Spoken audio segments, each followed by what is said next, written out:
Greetings and welcome to my channel. Let me be clear, if you are an individual who can be easily offended or triggered by different opinions concerning race, religion, sex, sexual preference, gender, politics, geopolitics, or basically anything at all, please be advised to discontinue at this point. To continue viewing from this point is an agreement that you are watching this video despite receiving a clear warning that you should not, and you relinquish all rights to complain to any authority or seek any compensation from myself or from the platform hosting the video. I thank you for your time and attention, and if you've decided to continue watching, I salute your fortitude.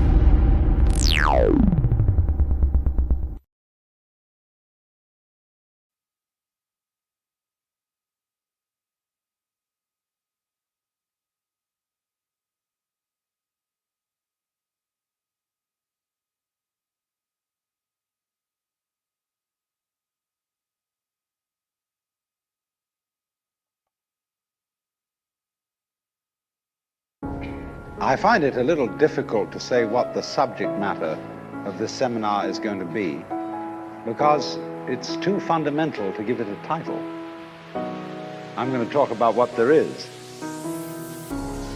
Now, the first thing, though, that we have to do is to get our perspectives with some background about the basic ideas which, as Westerners living today in the United States, influence our everyday common sense, our fundamental notions about what life is about.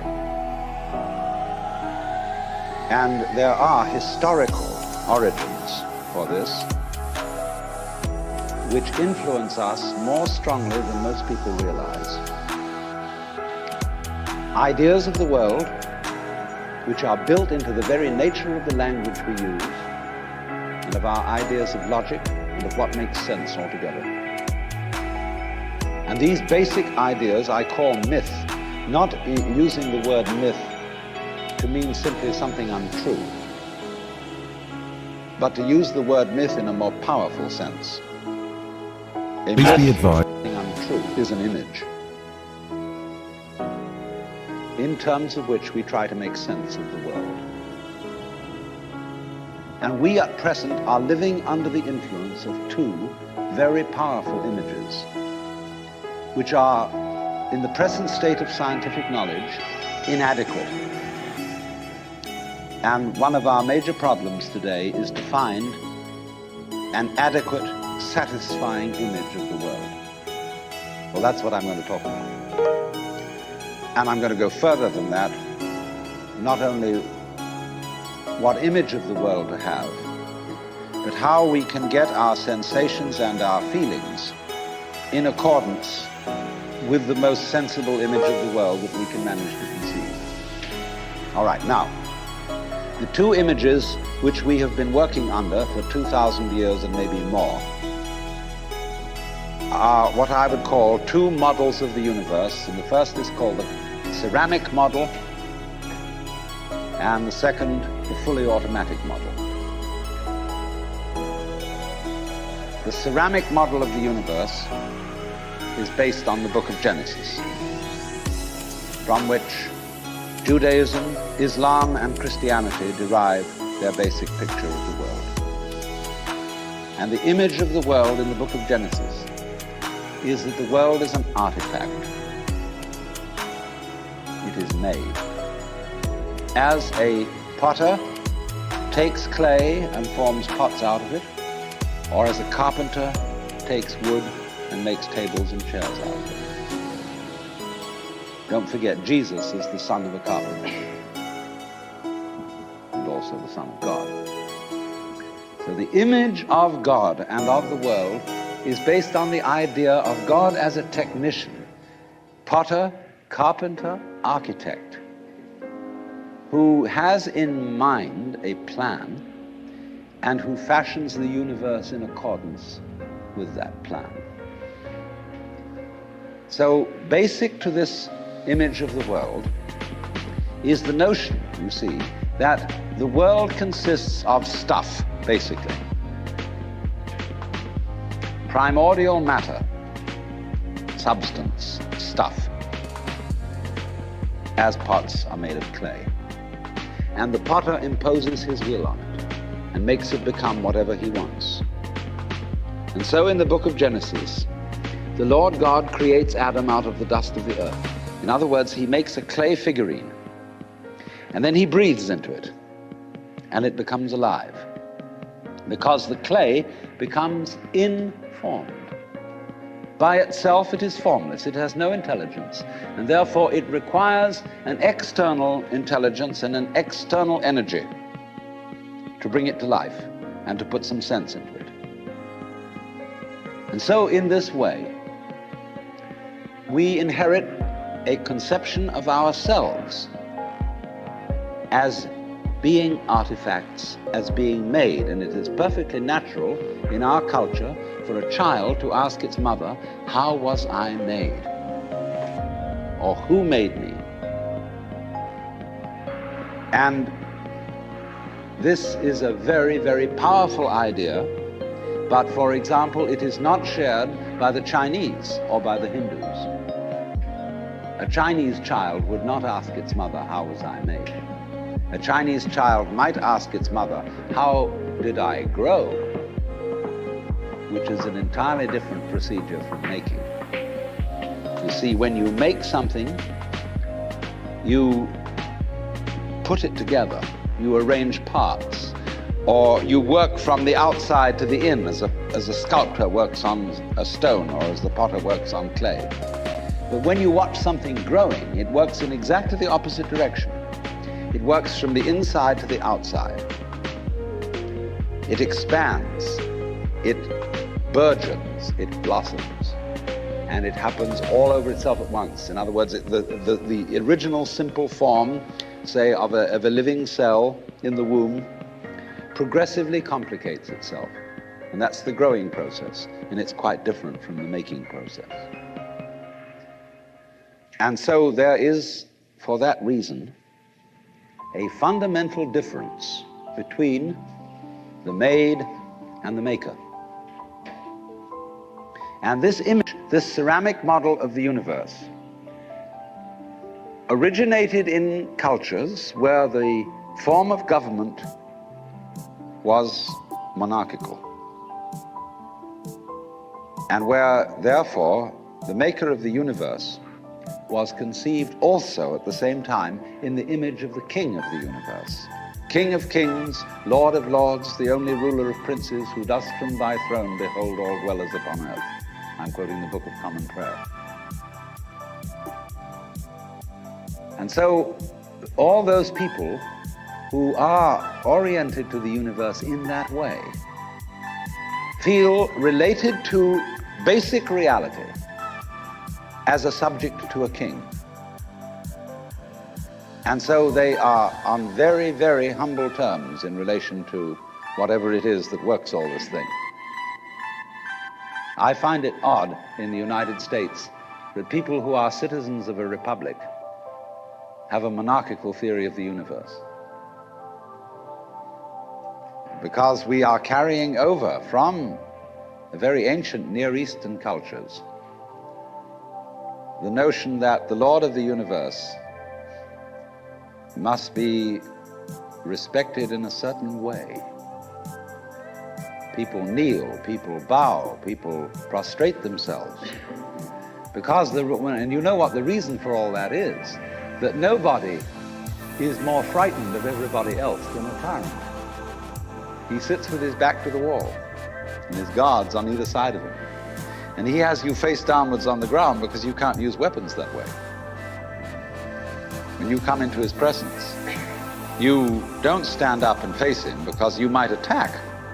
And he has reason to fear that you might, because he's ruling you all. And the man who rules you all is the biggest crook in the bunch, because he's the one who's succeeded in crime. The other people are pushed aside because the criminals, the people we lock up in jail, are simply the people who didn't make it. So naturally, the real boss sits with his back to the wall and his henchmen on either side of him. And so when you design a church, what does it look like? Catholic church with the altar as it used to be. It's changing now because the Catholic religion is changing. But the Catholic Church has the altar with its back to the wall at the east end of the church. And there, the altar is the throne, and the priest is the chief vizier of the court, and he is making obeisance to the throne in front, but there is the throne of God, the altar. And all the people are facing it and kneeling down. And a great Catholic cathedral is called a basilica, from the Greek basileus, which means king. So a basilica is the house of a king.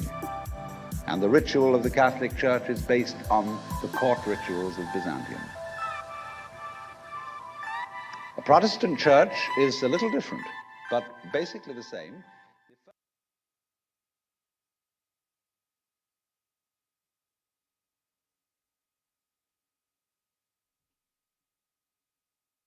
Imagine.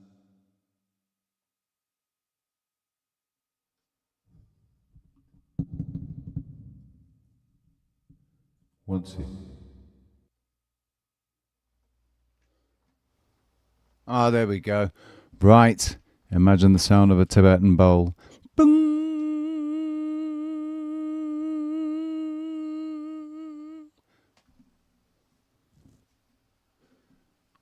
Welcome to the Sunday service. How you doing? You right? Turn off this animated background. There we go.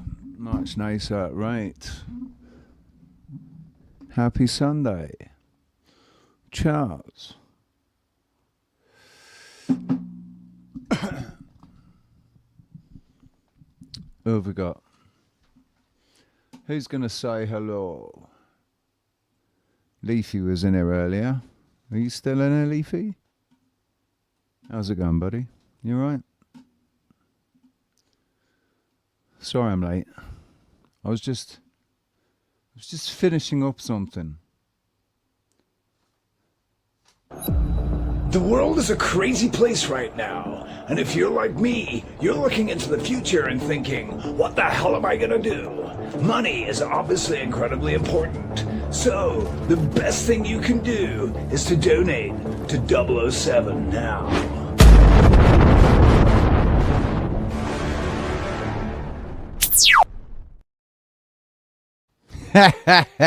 Yes, baby.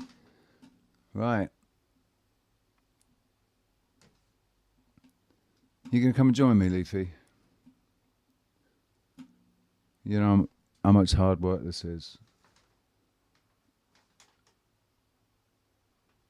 To just sit here with nothing really to do. I'm just passing the time. And I'd much rather pass it with someone up here to talk to.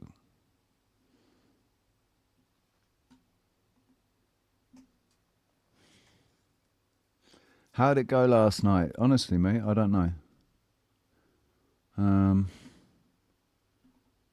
It felt like it went okay. We can go and have a look if you want.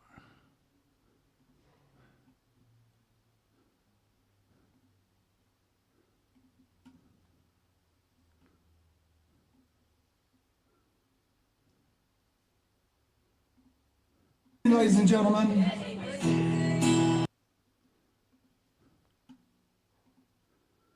So this was the first gig I've done, first time I performed in ages, like weeks. So I was feeling a bit out of practice.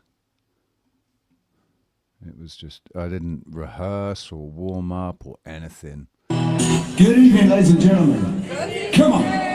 Come on. How are we doing? My name's Richie. I'm here to play to you until 9:45 this evening. Curious Last Squirrel, minute. hey, how you doing? Here to save the day.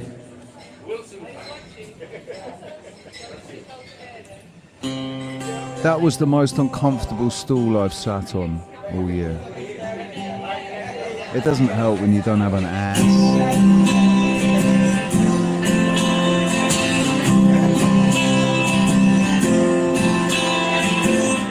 Now the lights sound, no smell to the end. I can feel all the signs running around my mind.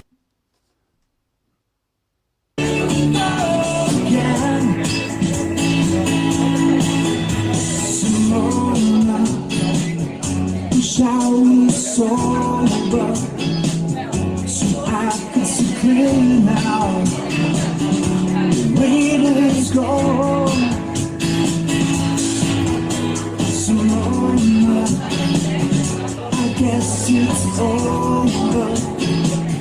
My memory.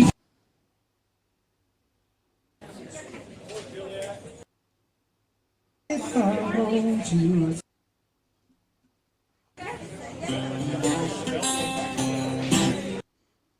Started off with a kiss, started it and up like this. It was only a kiss, it was only a kiss. I'm falling asleep, she's calling a cab. She's having a smoke, she's taking a jab.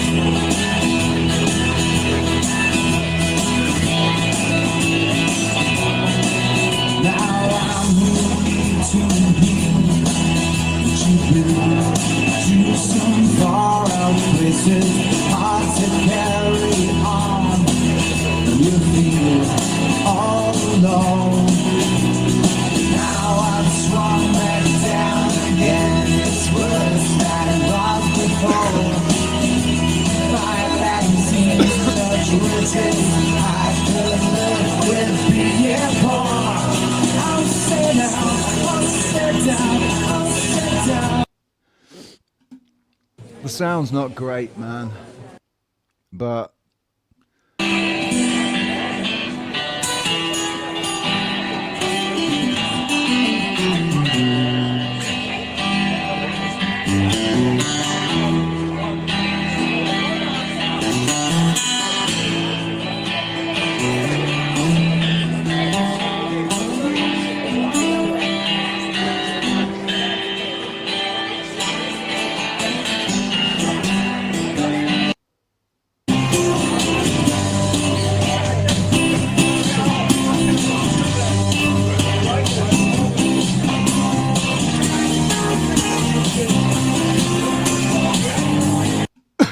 yeah, all right.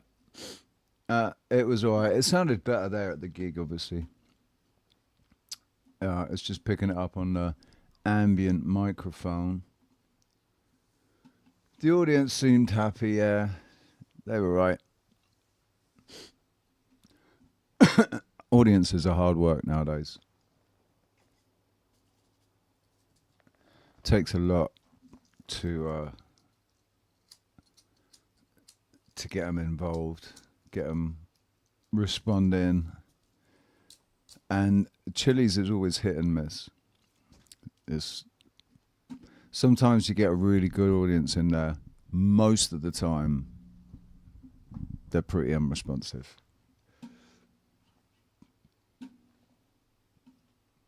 Right, well, as always, the link is there. It's a Sunday service. I'm not going to sit here and give you a service. It's a service where you can come up here and talk. And if nobody wants to do that, that's cool. I'll hang around for a bit and then I'll fuck off. Hi.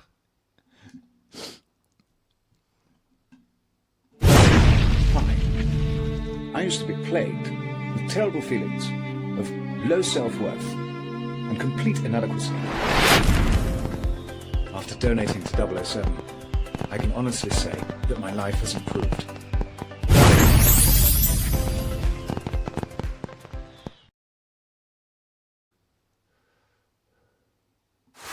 You don't shoot your wad on something and then that's it. You're spent and you're through. And then what next? Everything's an 11. You're not doing anybody any good. It's sad when you can't even tell a new one. Say, what is she upset about? It's always the same. I'm always yelling.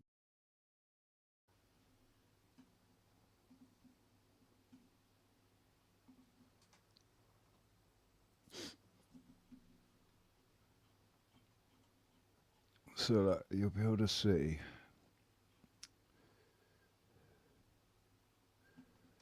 what I watched today from when I woke up.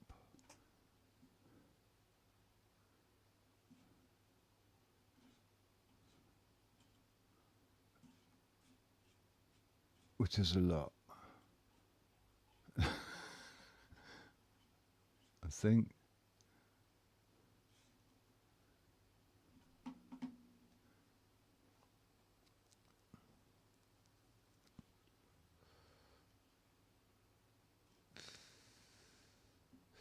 Some of this was before I went to sleep.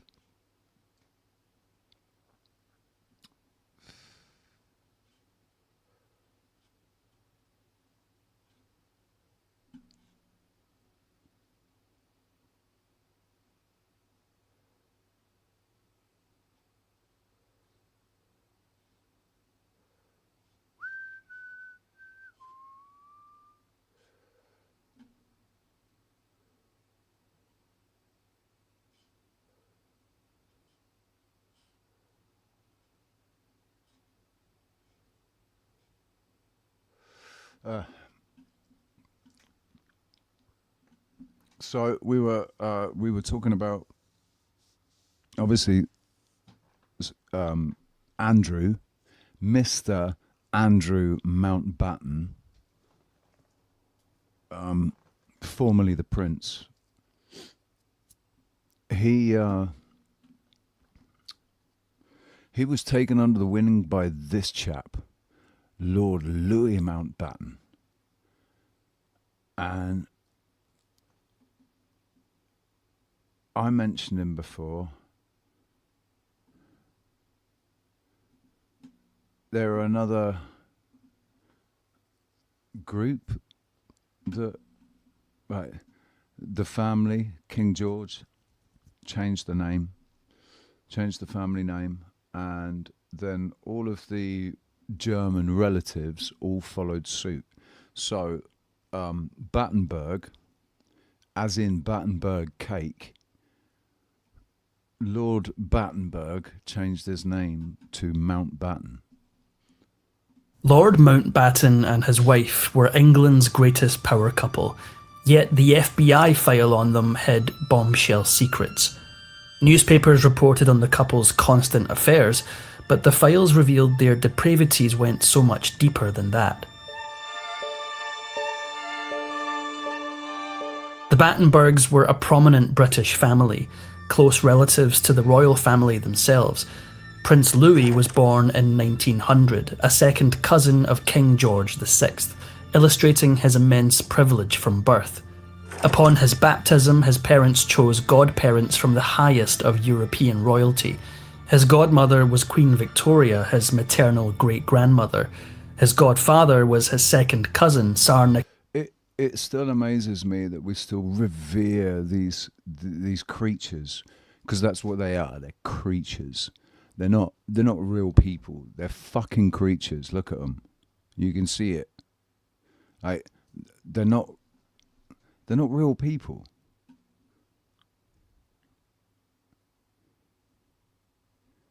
And we still revere them. We still hold them in such high esteem. And with such respect and grandeur. They're a bunch of fucking wrong-uns.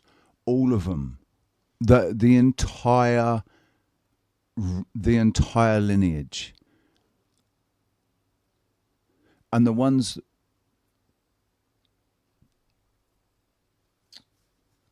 that weren't wrong-uns were wrong-uns for not fucking speaking out.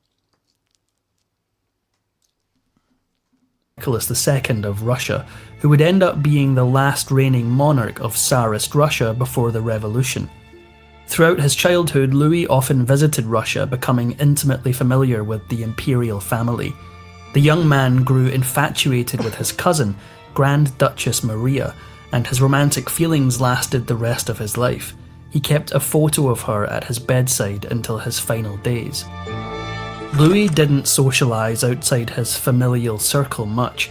In fact, he was homeschooled for the first 10 years of his life, a practice not uncommon among royals. At the age of 10, he transferred to the prestigious Lockers Park boarding school before attending the Royal Naval College a few weeks shy of his 13th birthday. But with tensions rising in Europe, his family name became a burden. In the face of rising British nationalism why on earth would the family name become an issue? Oh, was it because it was a German name? And everyone was thinking, oh, we have Germans in the royal family. And we are at war with Germany. What the fucking heck? Oh, look. The enemy is amidst us. Not only that, they're lording it over us. No, I know. Let's change our name. There's another group of people that do that. There's another group of people, right, that change their names. They fucking change them all the time. A particular, I guess you could call it a demographic. 1 second.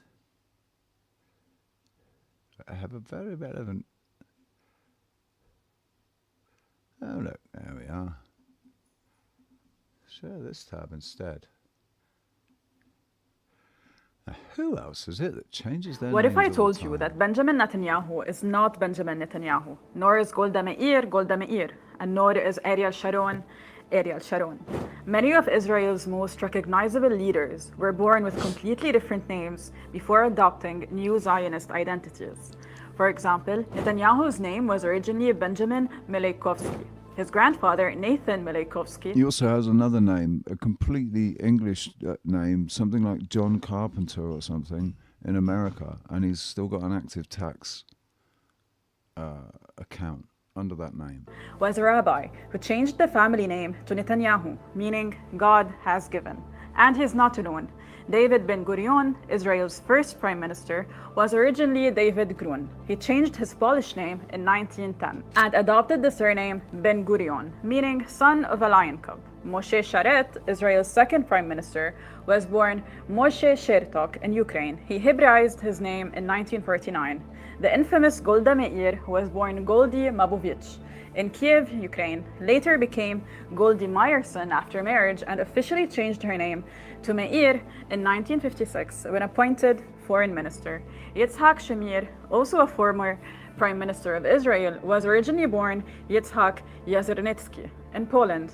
Other prime ministers who Hebraized their names include Ehud Barak, who was born Ehud Brog, but changed his name to Barak, meaning lightning in Hebrew. Ariel Sharon, who was originally Ariel Shinerman. And there is Shimon Peres, who was born Shimon Persky in Poland, in addition to Levi Eshkol, who was born Levi Yitzhak Shkulnik near Kiev. Meanwhile, former Israeli Minister of War Moshe Dayan's family was associated with Kitai Gorodsky. This pattern is not restricted to Israeli officials. Gal Gadot's parents Hebraized their surname from Greenstein to Gadot before her birth. This isn't a coincidence. This is a systemic policy. The practice of Hebraization was particularly intensive during the early days of the entity. Nah, it's not just about Hebraization of the name. It's about changing the name to change the identity. And it's a Zionist thing. They all do it. All of them. Not just to Hebraize their names, to change their names. How many people do you know in your life? How many people have you met that you know changed their name? How many family members do you know who changed their name? How many family members do you have who changed their names? Other than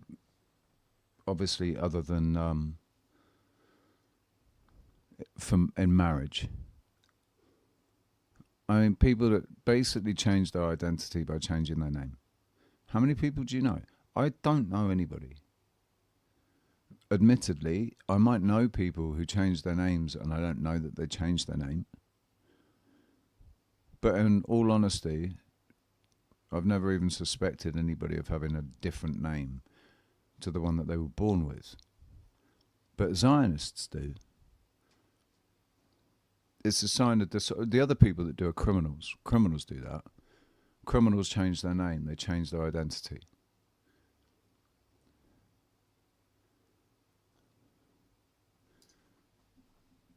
Oh, look. Royal families do it as well. Anti-German sentiment as a result of World War I, King George V officially changed the name of the British royal family from the House of Saxe-Coburg and Gotha to Windsor. German name. It's not about right. So with all of the Israeli prime ministers and ministers and whatever, that was about assuming an identity, and that's what it's about. That's what it's about, assuming a new identity, right? Disassociating with the old identity and assuming a new one. Criminals are the only people, criminals and witnesses to high-level crimes are the only people that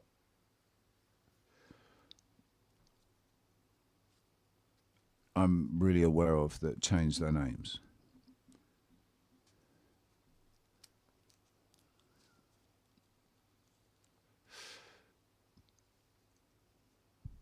I don't even know many people that have changed their religions untrackable. Don't forget, this is an open panel. It's a place for. There we go. Here he is. How are you, sir? I'm doing very well. I hope you are as well.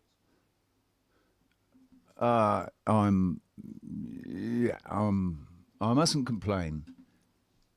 Mustn't complain.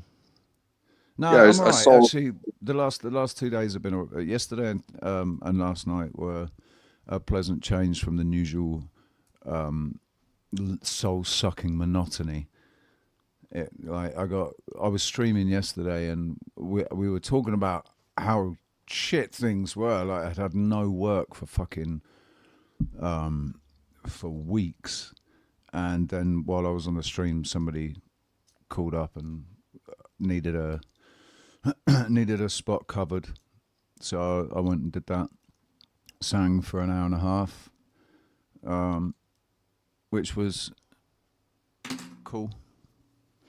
I gotta say, yeah, I was scrolling through the verticals, and I saw you, and I did not know that you were a musician, and I was pleasantly surprised. So you can add me to the happy crowd that you performed for.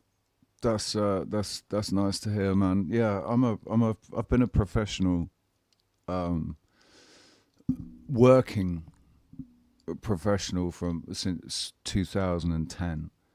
That's when I officially changed my career, and and started singing and playing. My first job was hosting a karaoke thing in Portugal, but then a couple of months after starting that, I started a band up, and we became wedding singers, and we did restaurants and bars and stuff, but we did really well really quickly, and I've been doing it ever since, up until basically 2021, when I lost my job here because of the couth and all of that crap. And yeah, not being able to get anything solid since then. Nothing, that I can rely on, which has sucked. But hopefully, with Christmas coming up, last Christmas was terrible. I had no work, but hopefully with Christmas coming up this year, it'll be different. We'll see. Well, good on you, and it was good to see that from you, because I did not know that about you. Yeah, man. I mean, that's what I was doing on my channel. Live, just playing in my room for ages. Especially when I lost my work in August. That's what I was doing for weeks. And during COVID and stuff, during the lockdowns, I was doing a gig every day, 2 hour set every day. just to keep people entertained. Right. So, And I guess like you said, that shows how little I've been playing over the last few months. If you've got no idea that I'm even a musician, it shows and you how much I've been I think playing. it kind of goes along with what you were showing, the change of identity. So like to say, oh, I'm doing this job now, or I'm doing that job now, versus it leading up, to being what it is that you actually want to do with your life, as far as what is most people consider work, like what do you do for a living or whatever like that. Yeah. There's so much less controversy, and it's like, oh well, I'm cleaning toilets today, I'm working on cars the next, but what I really want to do is X, Y, and Z, and to be able to build up to that and be doing what you want to do. But like what you were showing before about the changing of identities, um,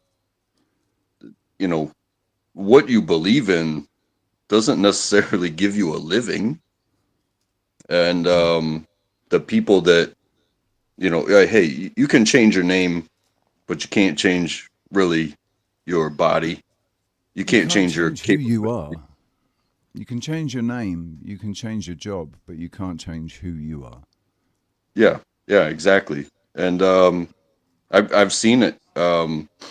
So like some people argue, and I'm not much of a well-read person, but when you see the little things, um, you know, and I'll bring this up, and I hope it's understandable, but like switching religions, like, oh, I was this, and then I found the way. But some people will say that certain religions are equality to race, and it's like, well, I mean, I can't just you know go someplace and read a book and take a test and give some money and change my race. However, that seems to be what people do with religion. They get a sponsor, they do studies, they go to school, they pay, and next thing you know, you're this, that, or the other. And I will never really understand how all that works, because you didn't change how you got here, and you're not changing who you are and your physicality and your experiences. You're just changing what magazine you subscribe to, if that makes any sense. That was something that became, I mean, since my car accident, I was asking the question, which religion is the right one, and I already knew enough about Islam to know that I didn't want anything to do with Islam, not in its current form. I definitely didn't want anything to do with Judaism. So really, the only things left were Christianity, Catholicism, and Buddhism. And I tried Catholicism. I always had an issue with that. So really, the only thing left was Christianity. And I tried to be a Christian and to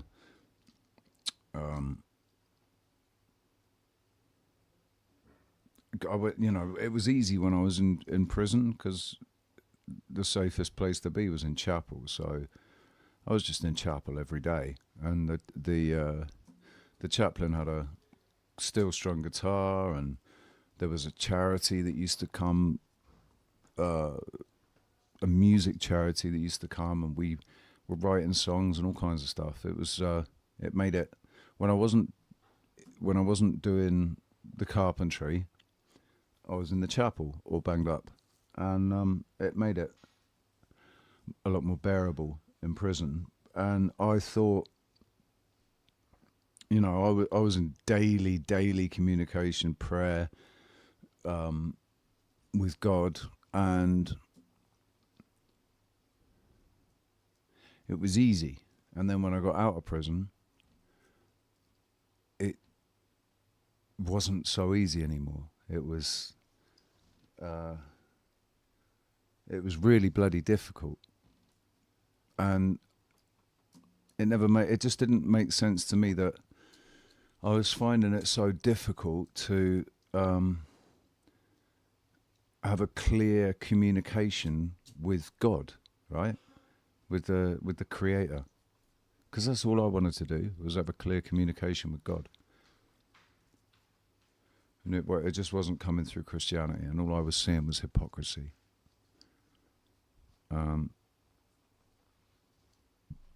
So, changing religions, right? I think somebody that's brought into a deeply religious family might be more likely to change religions, switch their faith, if they've been brought into it. You know, they were, that's all they ever knew, and then they find disillusionment in that, and think, you know, and find something different, find a different path. But a few years ago, when I realized about perception, about how my perception was changing and had changed over the years, and the only thing that changed as a result was my experience, right?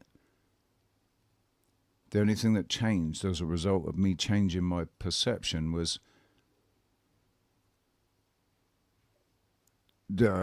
like no more fear. There's no more fear now, because I'm not afraid of these demons and shit, because I know what they are. And they're only demons if you call them demons. That's why I say that, like, our perception is so important, because we're able to change our perception. There isn't a law about that says how you should perceive the things that are unseen. There's no hard proof or law or anything that says that you should perceive them in any particular way, right? You just got groups of people that say, no, you should perceive it like this. Christians say you should perceive it like this. The Bible, the scriptures.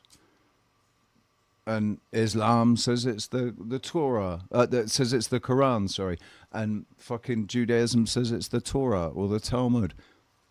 They're just, all they are is different perceptions of what's going on. And you can change your perception. It doesn't change anything but except your experience.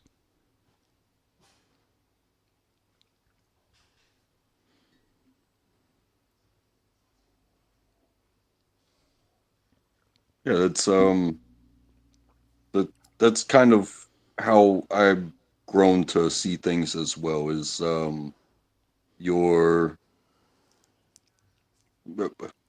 what you're seeing at the moment, because it is unique to you.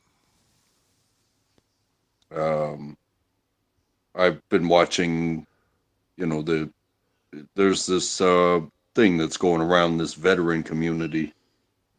You know, the movies that get made about certain stories, and then the real life people going around saying, you know, okay, you've got this one guy that says, you know, I shot bin Laden, and here's the story of how it happened. And, you know, now there's another person more recently that says, well, you know, my book came out, and the administration that be said, you know, hey, we have to, like, keep you on ice because we need to tell it this certain way. And so you have quite possibly two people of a bigger team that are both trying to tell the same story, but they only have their footsteps in which to tell you.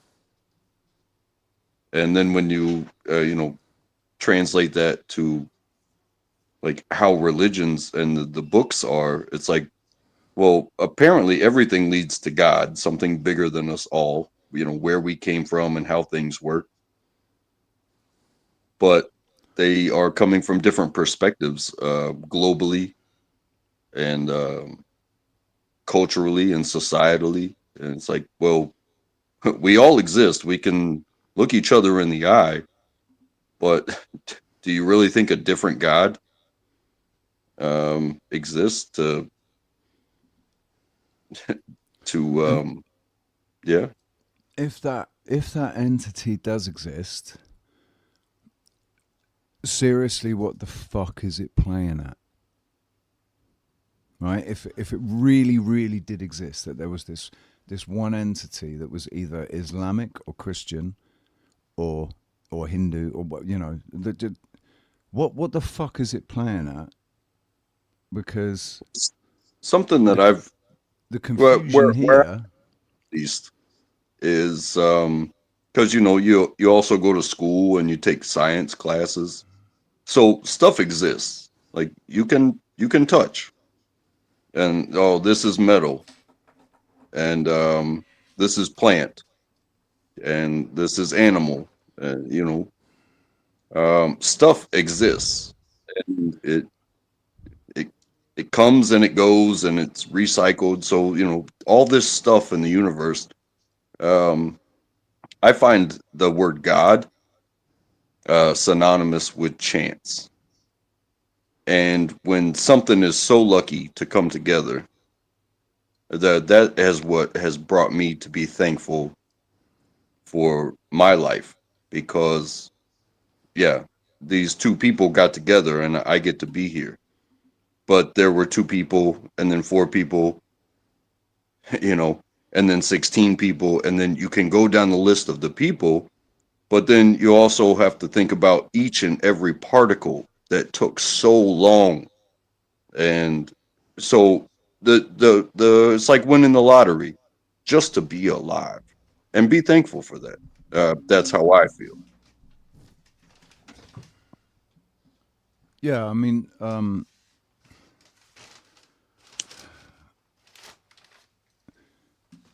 I think it's one of the reasons why understanding and knowing that we weren't an accident, we weren't a fluke, happenstance. There was an intention behind the creation. Knowing that might actually help people appreciate what's going on a lot more. Right. So like when I get to live my life, I get to play video games, I get to drink cold beer out of a refrigerator, I get to go buy cigarettes. I work next to people that are also trying to transform our time into earnings that we didn't build ourselves, the things that we did not build ourselves, but also to keep it going, to create life. Like that is that's how I got here, and that's how you got here. Yeah, I mean that one's a bit of a bitch for me, because I decided when I was 20 years old that the reason I was here was to ultimately to procreate, have children, be a dad, and do all of that, right? And so I was ready for that from the age of 20, and here I am at 48, and I've lost 2 babies with 2 different girls, but never. Yeah, I don't have any children. So now I have to seriously contemplate the possibility that I will never have any children, and I'll just I have to contemplate that possibility anyway since my car accident, because they said that I may have issues. I may have fertility issues because I had a really serious impact to my groin, and it was like the bruising was really bad, and they said you might have issues, but it's not something that we need to worry about now. Just need to, because I had such serious injuries, it wasn't something that they were really thinking about. It was something for the future. And to my knowledge, I haven't got anyone pregnant since my car accident. And I've had a lot of sex. And nearly all of it was unprotected. So I think the odds are maybe I might have an issue anyway, so I just might not be able to have children. And that is something that I've tossed around in my head. I understand. And I didn't mean to throw shade or anything like that. No, you're not, mate. Not at all. I'm just saying it as it is. I totally agree. It's just, yeah. I don't know if it's going to be something on my, not my own flesh and blood. Maybe I'll be a stepdad. Maybe I'll meet the perfect person who's already got children, and I'll be a stepdad. I can still be a father figure, I can still do all of that stuff. It's just it won't be my own flesh and blood. And something that has guided me to even the way that I think is that I grew up in a broken family. Parents not together, and I'm the youngest of 3 by my mother, but I'm the youngest of 6 by my father. So he wasn't there like on the spot for any of us. However, we are here because, those things happened. And so many of my siblings have this resentment about the separation, but at the same time, like you said, being a father figure, I was raised in a community, and I had friends that had their parents together, and I got to see, functional families and good times. But I also got to see what it's like when it's dysfunctional and the parents are still together. So that helped me understand my father a bit differently than just this stereotype of, oh, your daddy wasn't there. It's like, well, he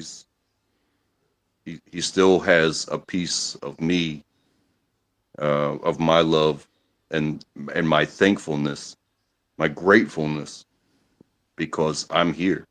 And maybe he made the decision to, not be part of it because it could have been a lot worse than it was, even though, people say, oh, because I did have father figures. And they were, the older gentlemen that were neighbors, and be like, hey, you look like you need something to do. You ever run a lawnmower before? Right, good male role models, and exactly. So somebody to be like, hey, you look like they want to say, oh, kids have ADHD. No, they want something to do, and they want to learn.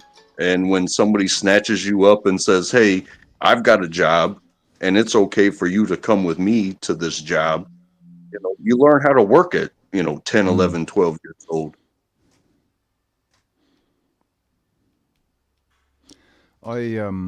My parents were still together. They're still together now. Still love each other very much. My mum's looking after my dad after he had a bad fall and he's had a hip replacement. But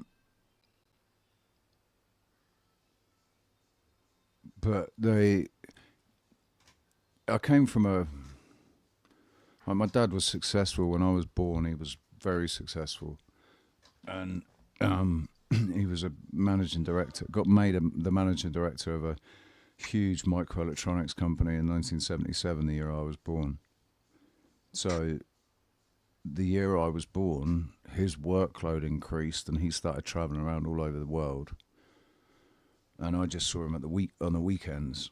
I didn't really know who he was for the first 3 or 4 years. And my granddad was more my dad. His dad was more my dad, more of a father figure. And because we missed that bonding in those early years, we were pretty disconnected. It was my mum was cool. I always said if my mum and dad split up, I'd live with my dad because he was a pushover, and my mum was she was strict. She was really strict. But they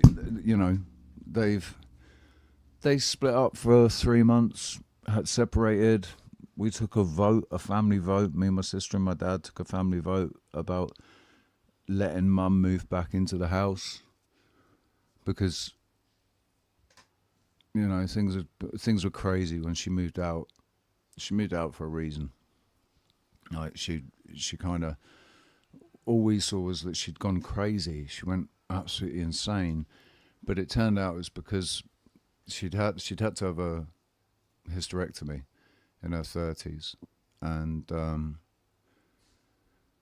so she was going through menopause basically really early, and yeah, it made it impossible. But when we voted on her coming back, it's because it had been identified by the doctor that that's what was wrong, and he gave her hormone replacement therapy, and she was basically back to normal. Like she wasn't crazy anymore. So And there's something there too that I've realized is, the moment now. It's the moment now. Somebody says, "Hey, what are your goals in life?" And people will talk about their retirement plans or stuff like that. But when I said forever to my wife, I mean it. And then again comes that word forgiveness. And it's like things hurt right now. And we may need to, like you said, we may need to reevaluate and come to center. So that's I think explains some separations, but really, do you want to in moments like that,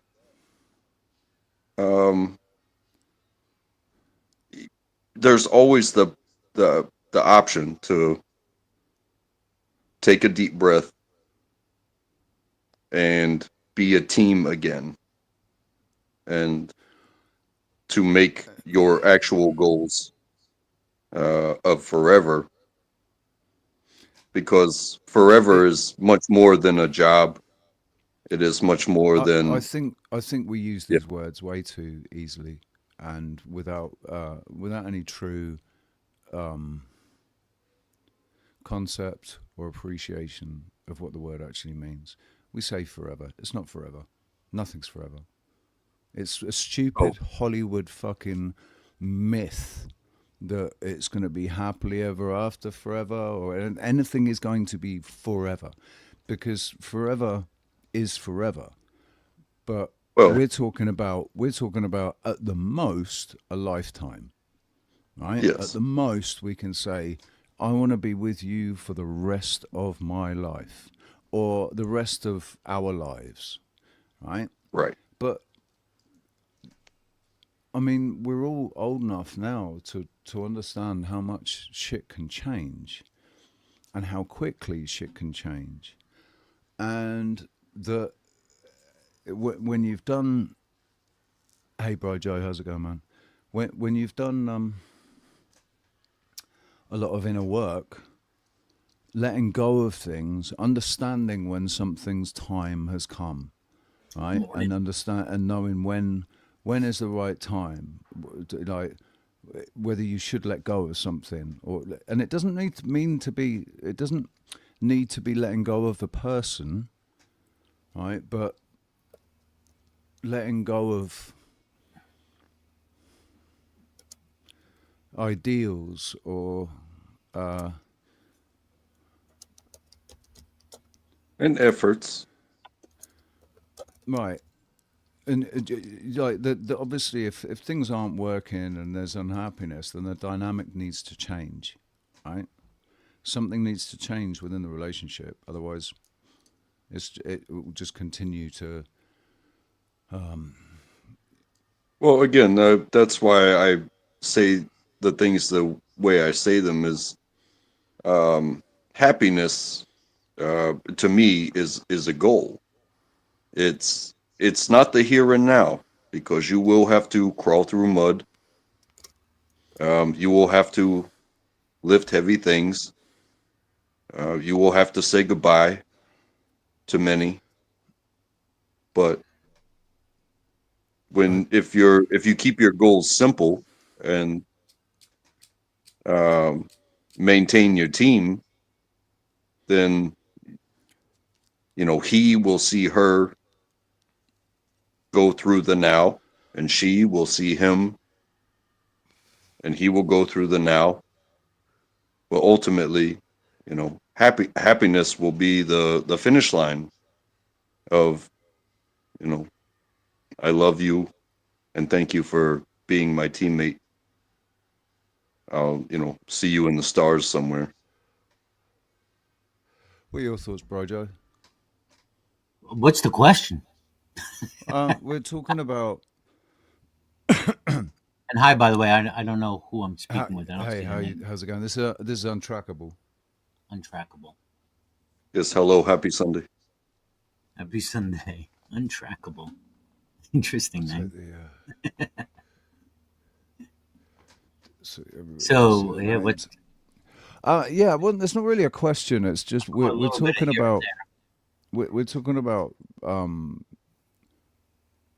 It started off talking about changing identities, and why people change their identities, and then Untrackable talks about changing. It's like there's a similarity to changing religions, when people change religions, and why do they change religions?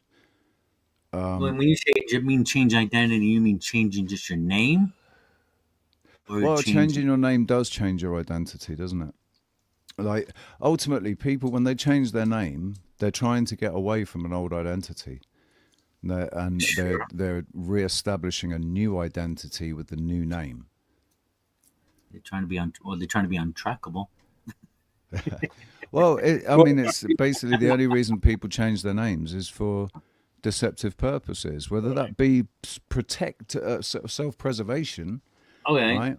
For legitimate, honest reasons, or it's generally for self-preservation for dishonest reasons, isn't it? Okay. So, but yeah, we ended up talking about relationships, and it does it does mean the change of identity, because if you feel secure in yourself and you're in a relationship, but something happens in that relationship and it doesn't work out, and you maintain yourself, maybe, maybe that person went through a change of identity to where, because if you're solid in what you do and you do the same thing every day and religiously, Dude, I then could speak from personal right, experience here, man. right. But then you start over again and you go into another relationship. Or not, And or not, that's why I Yeah. mentioned like the moment, the here and now, or because not if you start again, but do you think that they don't recognize the changes that you go through, because you will learn, you will grow, and you will understand things, and you will make calculated decisions. You are constantly changing. They are constantly changing, but you will only witness it right here in the now. And okay. moving through that and past that, and still staying with, because there will be other changes. So if you start over and you meet somebody new, they fit you in the here and now, but you will continue to grow and change, and they will continue to grow and change, and then you will continue to have the That's right, same. and that's why this whole debt till you do your part and monogamy can be, for the most part, a bunch of BS, because people are always changing. The only thing consistent is change. People do change. People do grow apart. It's very rare that you're going to find two people stay together for life, especially these days. The percentage, all right, you do the stats of a married couple staying together and actually being happy is such a small percentage. A lot of people are staying together either out of just economic necessity, the kids, they're just codependent.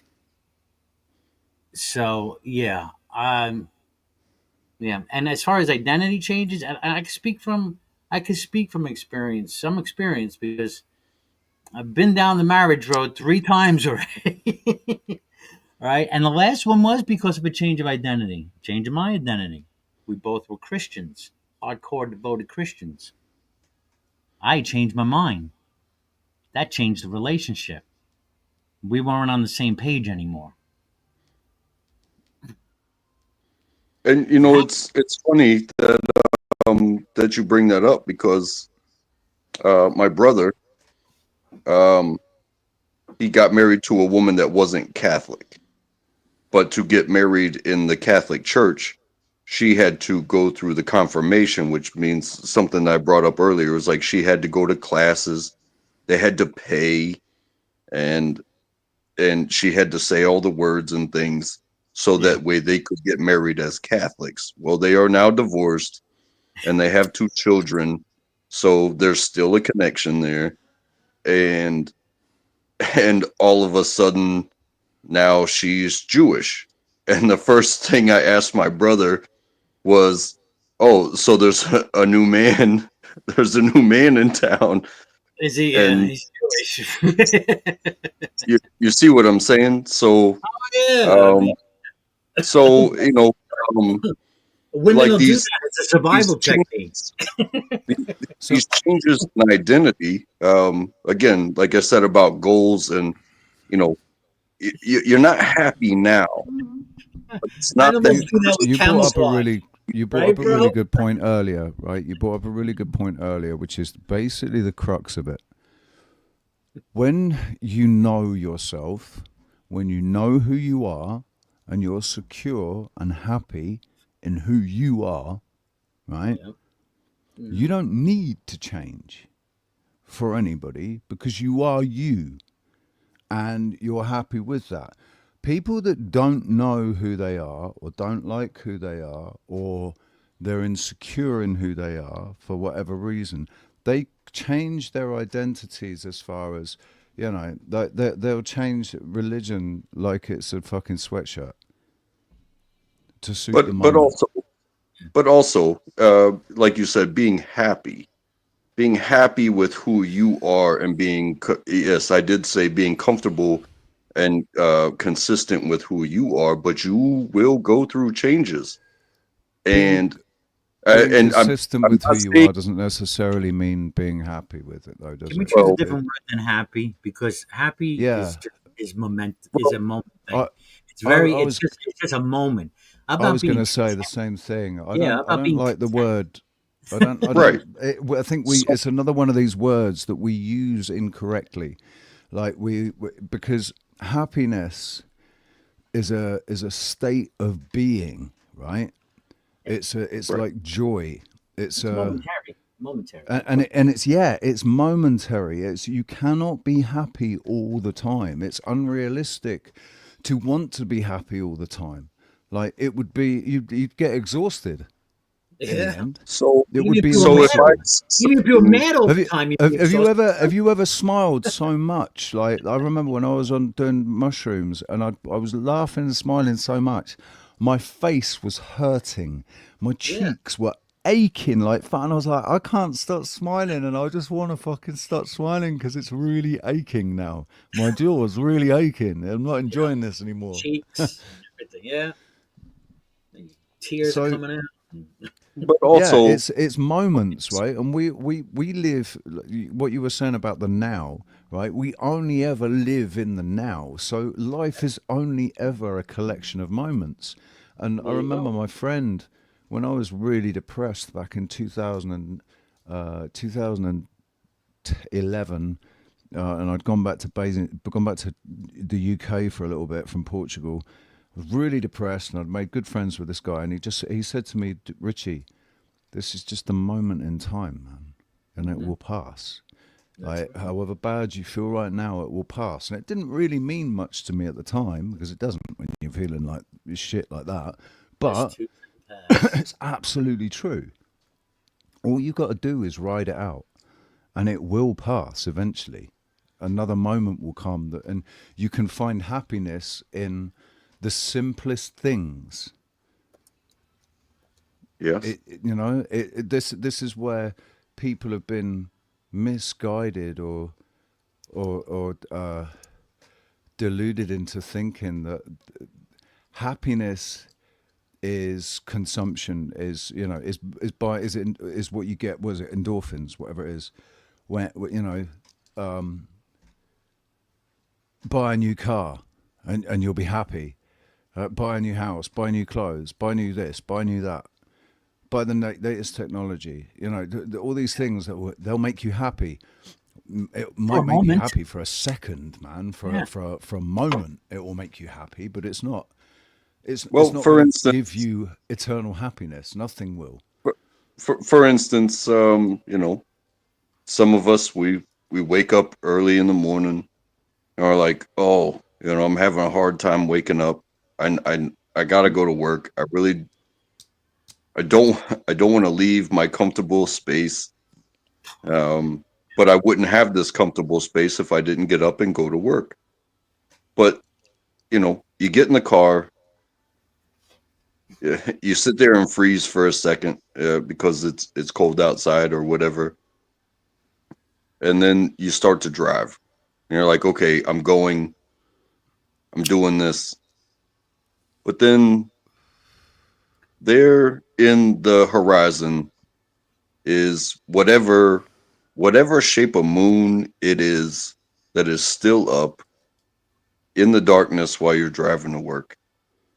And like you said, simplify the moments of joy. And it's like, you know what?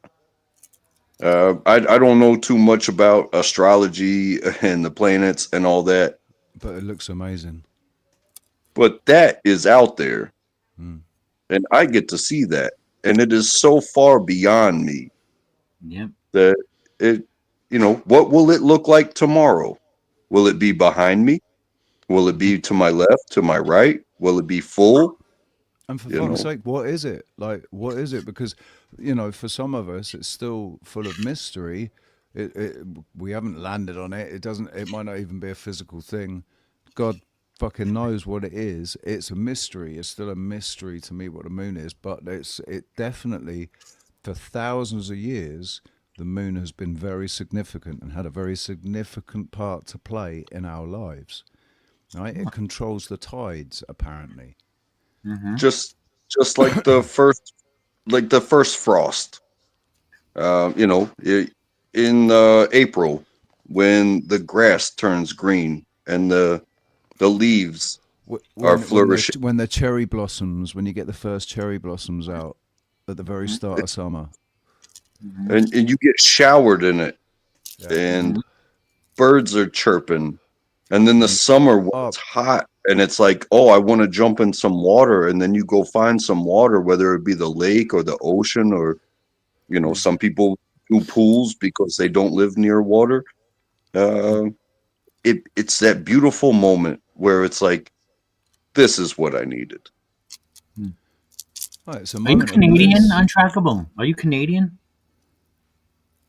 I mean, I think there's funny in everything. Is he Canadian? I think he is Canadian. He is Canadian. Canadian? No, I'm very much American. You sound Canadian. Yeah. Maybe.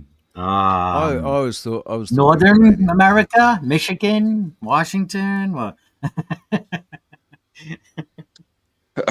I'm a military brat, so I've been everywhere and done everything.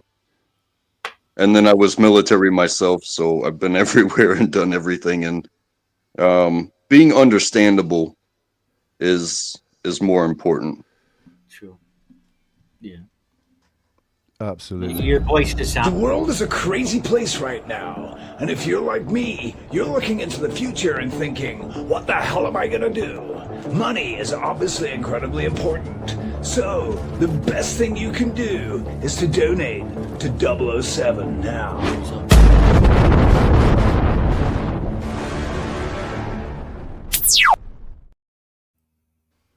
Sorry. Carry on. Did that freeze up for you? Because it froze up for me. Are you on your phone or the computer? I'm on my laptop, and usually that happens to me when I'm running a StreamYard hang. Yeah, it didn't happen to me. Interesting. It's right. StreamYard uses a huge amount of the processor, and I've got 24 gig of RAM on this. 24 gig of RAM and a quad-core processor from 10 years ago, and it can't deal with it. It can't deal with a lot of stuff. Like, I can't have an animated background and run a virtual background on my camera at the same time, because it lags and, you know, freezes and fucking drops. And if I have too many tabs open as well, bloody nightmare. Yeah, I'm on my phone, and when I do the StreamYards, if I don't stay plugged in, it drain your phone battery. It'll the phone battery. Yeah. Like if I plug it in, whatever percentage it's at, it'll do its best to stay there. Just like life. If you don't stay plugged in, you're gonna get drained. Right, and that's why when you turn it off, sometimes you just gotta turn everything off and stare straight into the sun for a minute and just let the world go by. It's like, oh, I'm blinded. Yeah, but at least my phone is charging. Sasquatch, what's up, buddy? Why don't you come join us? Sasquatch, an ironic. I'll be right up. Come and join us. Look at that. He comes in and straight away he's number 3 on the old on the chat. He's 3rd place already, and he's only just got here. What does that say about the rest of you? Eh? An hour and 20 minutes. I was going to start my own hang, actually. But I saw you going on here. I was like, oh, you're talking about something, kids or marriage. I was like, all right. Love and marriage Love and marriage goes go together like a horse and carriage. Da, da, da, da, da, da. You can't have one without the other. Don't know the rest of the words, man. Wait a minute, I can have a horse without a carriage. What the fuck? Yeah, just just won't go very far.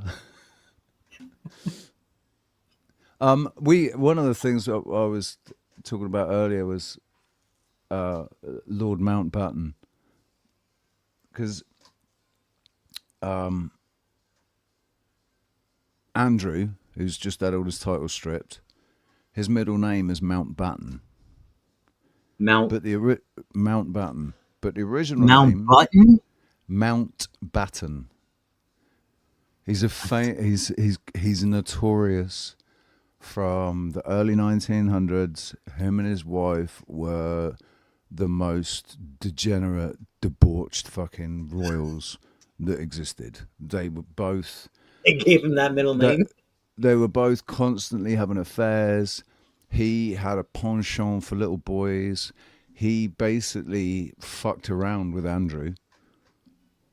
Right, it's pretty well known that he was messing around with Andrew. So that kind of makes sense. You And, know, the sins of his father. His middle name is Mountbatten, right? Battenberg, that was the name.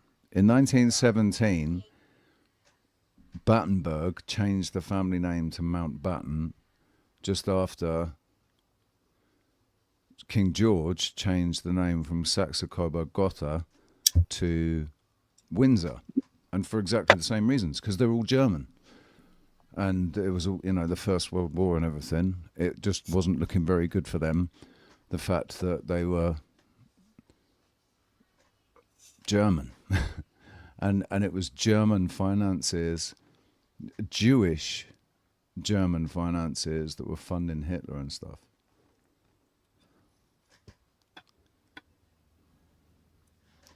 I'm a bit confused. It's telling me that I've got. Hang on.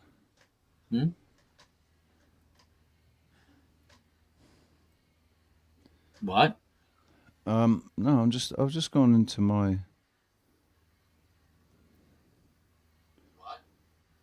I've just gone into my chat on my phone, and it says there's one person. There's one person in my chat.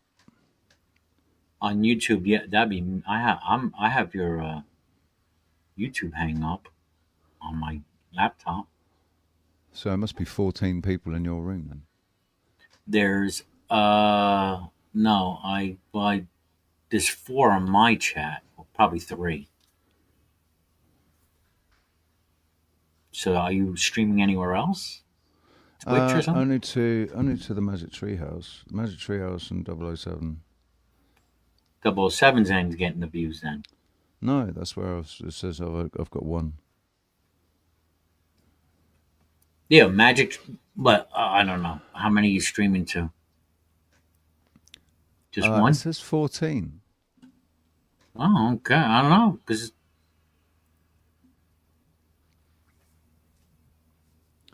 let's see, on my YouTube, I'm watching from YouTube. It doesn't that might matter, be my one. I'm not that. I'm not going to worry too much about it. It's just, it's just confusing. Because I was, Anyway. I don't know. What are you up to today, Bro Joe? What was the highlight of your week?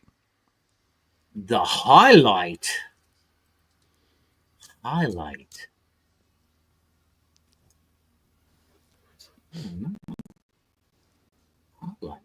Do you like that question, sir? I do like that question. Wish I had a journal. Maybe I should start one. I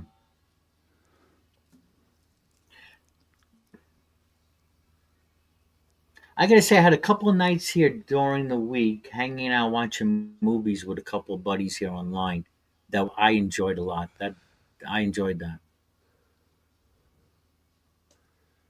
I enjoy doing that. I do that with Rox. Me and Roxy watch movies together.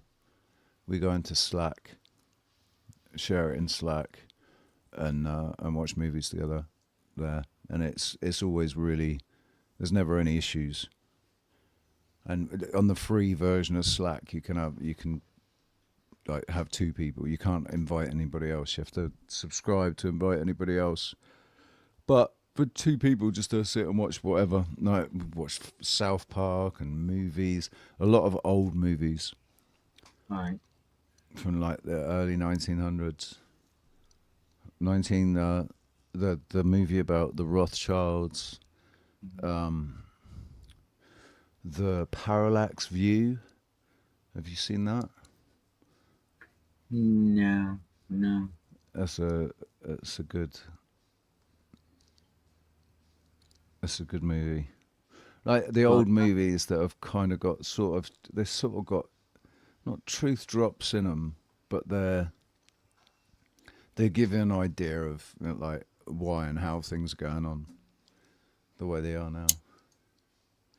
Caucasian Sasquatch highlight is the bucket of chicken that he ate. That's that's interesting. Very cool. Bucket of chicken, meaning he didn't make it. He went out to the fucking dry fast food and got it, huh? The highlight of my week was yesterday streaming live and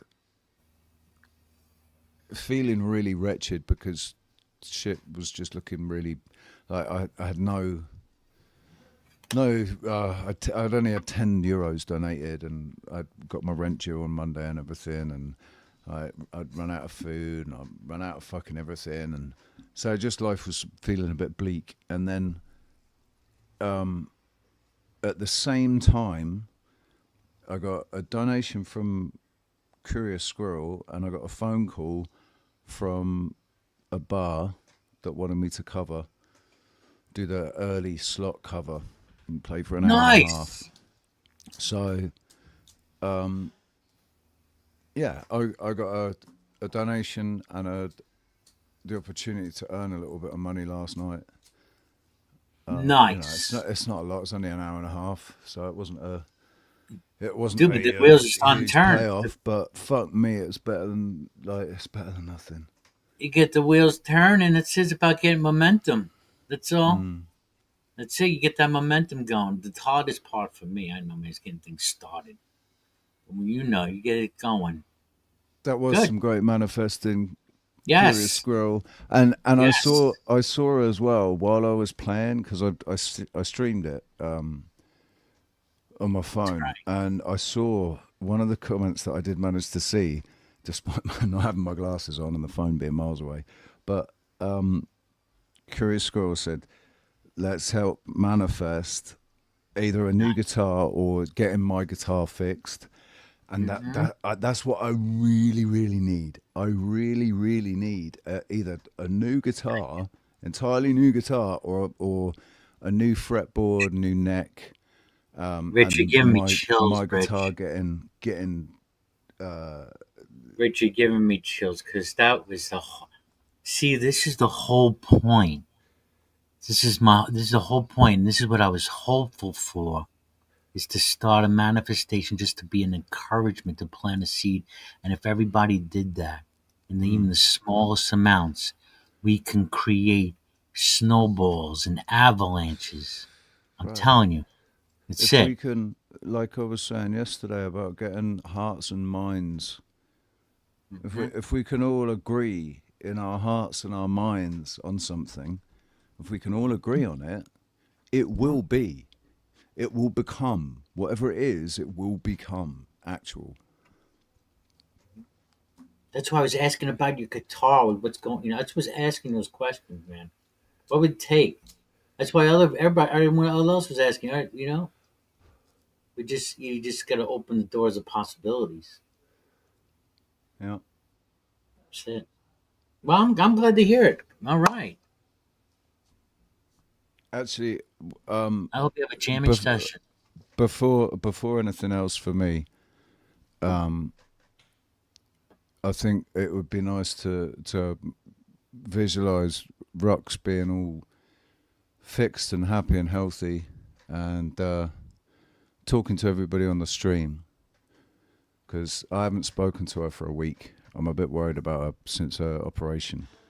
It's not been very pleasant. She's not been having a good time, and like I said, I haven't spoken to her for a week. So just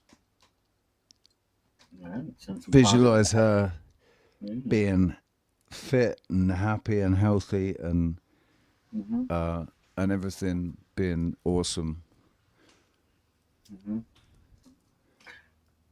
Yeah. Same thing for a buddy. Guy I know just from online from all these years. This guy Nate. He's like a lawyer out of New York. Good guy though. I mean, good guy. When I say lawyer, I know that could be triggering, but he really has some good commentary. His channel has grown, but he just recently he was been feeling faint, and he was having fogginess, and they found a brain tumor on him. Oh, yeah. And they found it just in time, so he's going through emergency surgery today and shit. So, Wow. I just want to hope he pulls through that. But he said, yeah.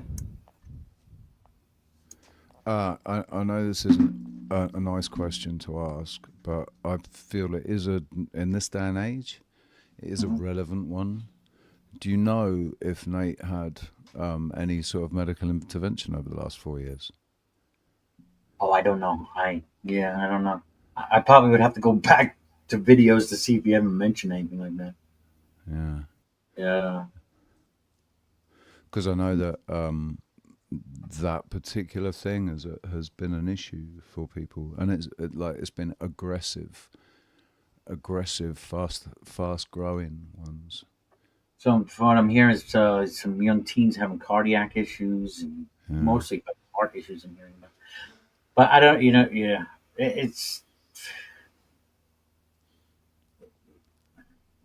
you don't want to correlate everything to that, No. Yeah. No, definitely not. I That's get what you're saying, though. That's why it's just a question that or a possible cause that maybe shouldn't be ignored. If it can be ruled out straight away, then that's fantastic. Like, no, absolutely didn't have any medical interventions. Right, okay, that rules that out. Right, but no, he lived in Manhattan in New York City. So I mean, if you're there, that could stress you enough. Probably give you a brain tumor. Man, could be all kinds of stuff, couldn't it? Yeah. Right, we got a Sean joining us. Do you know Sean? Sean. Just give me a thumbs up there, Sean. I don't know who Sean is. Oh, it's hard to see anything. Nice one. Yeah, it's turned light. Nice one, man. So I just got to check because a couple of days ago, this girl, it was a video of this girl, and she was stood away from the camera, and then she came walking up towards the camera, and I thought, oh, right, okay, so I don't need to, check if this is just one of those video loop being played on OBS and I'm going to get porn bombed. So I brought her up, and as soon as I brought her up, she porn bombed me. It obviously wasn't a she. They'd got a. Was that Noelle? A video of an attractive girl. Oh yeah, some of them are sneaky. They'll change the name. They'll put a video of someone you're familiar with, the face up. I've gotten snagged a couple of times. Yeah, it wasn't Noelle, no. I don't. Do you know what that? Because Noelle has done things like that. She's got some controversies. That name does ring a bell. Anyway, it doesn't matter. She stayed in and laughed about it. I kicked her out, I banned her, and she just.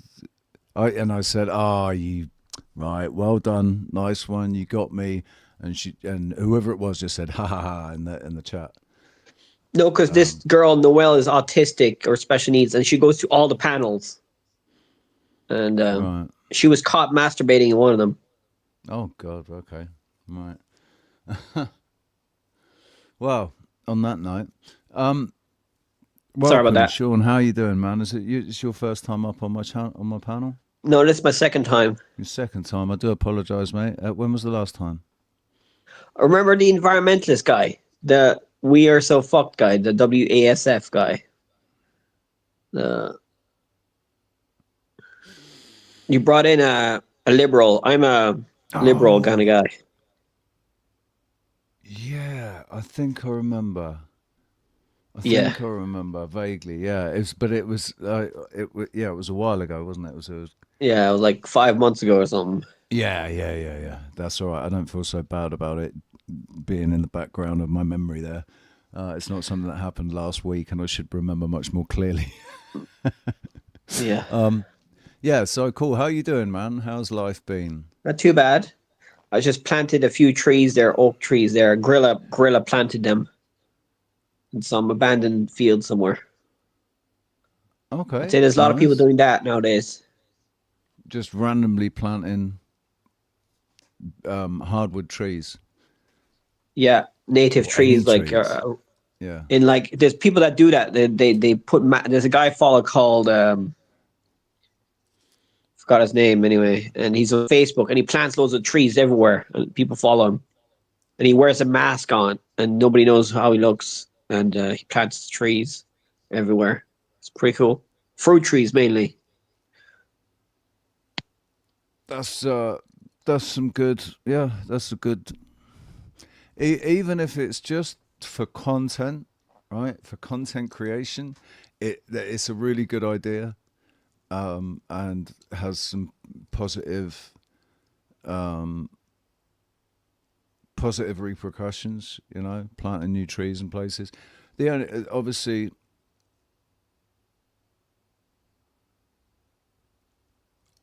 Maybe you have to be careful about where you're planting them.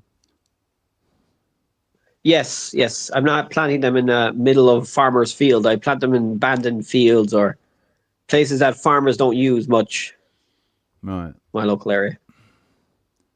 But in the middle of the field or on the outskirts of it? No, in the Around outskirts. edges? In the outskirts. Yeah. Cool. I'd say there's a lot of people that do that nowadays, though, but they wouldn't be talking about it. You're the first person that I've met that has ever talked about doing that. I don't know about you, Brojo. Oh, he stepped away from the microphone. Sorry, I got distracted. I just heard about planting trees. Yeah, have you come across anybody that does that? That has, basically goes off guerrilla planting trees, just for the continuity of. Oh no. But It's a cool idea. Thank you. It's a cool idea. I think it's a much better idea than when you buy something from a large corporation and they say, "Oh, for every dollar spent, we'll plant a new tree in the Amazon or whatever," and I just don't believe that they're doing it. Given with the internet and PDFs and no need for books, shouldn't we saved a lot of paper by now? You'd think so, wouldn't you? No, we're using more toilet paper. The toilet paper is I think it's the biggest consumer. Actually, we use more paper now because of packaging, cardboard and stuff like that. And furniture like IKEA. Well, the main cause of deforestation around the world is animal agriculture. Well,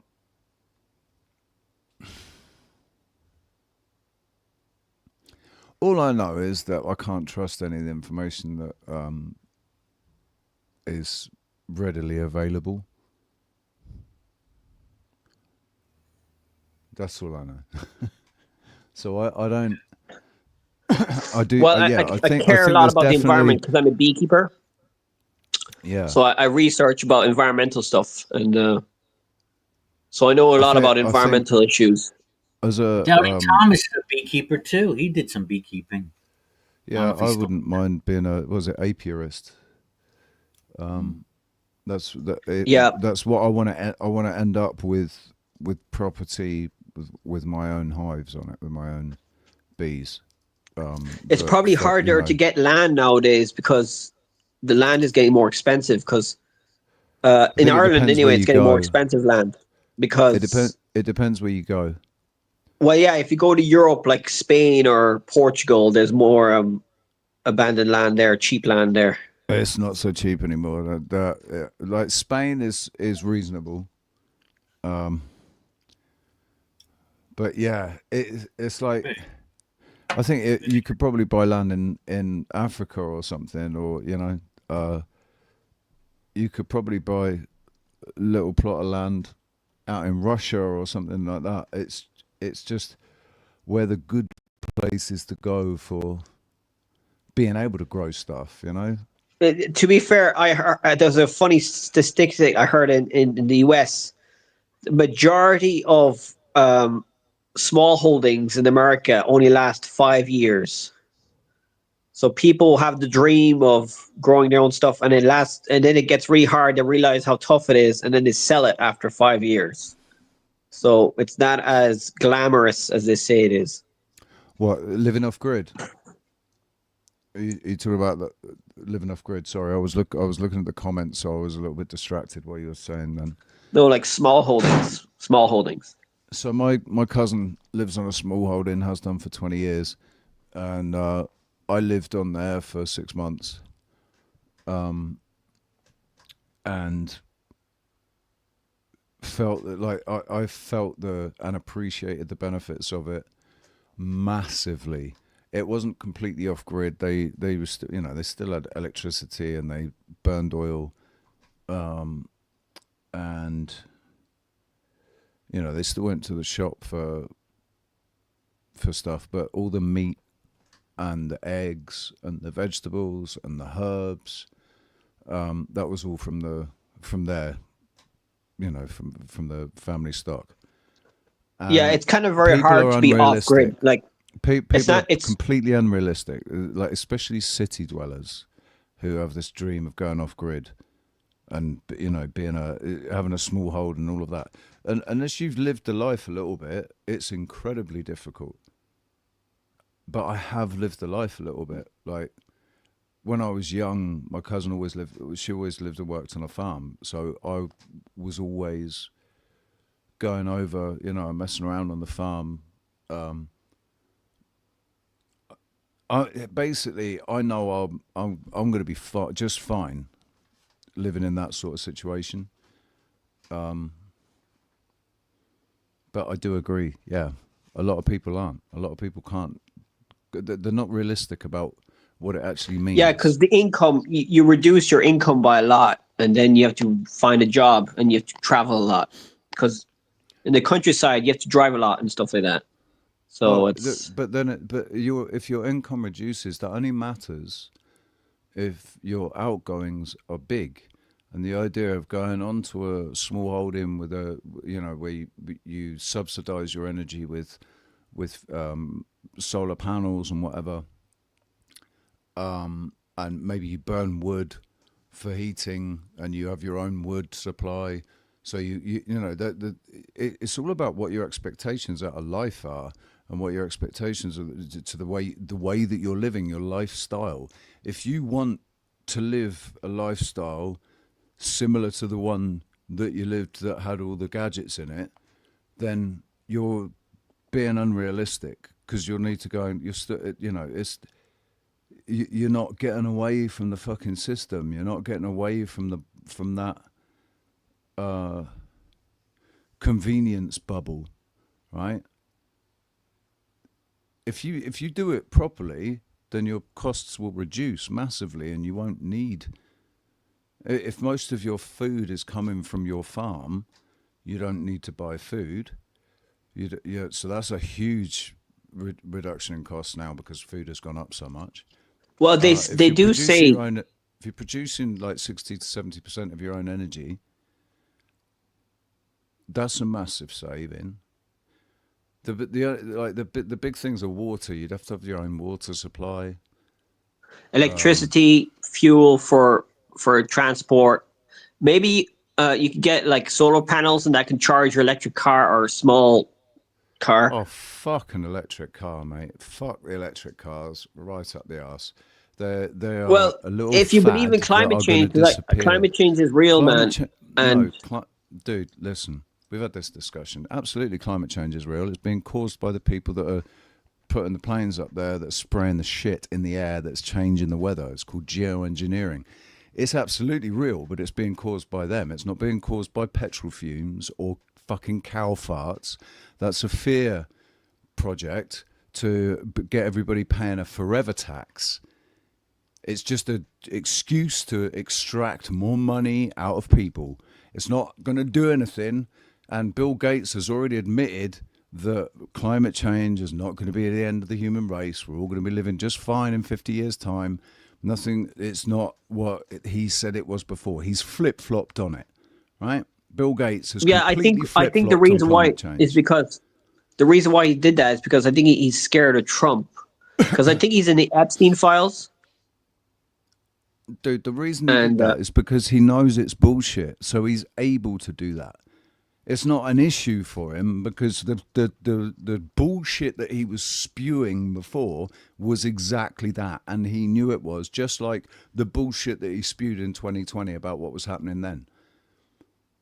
He's a prolific, compulsive, pathological liar.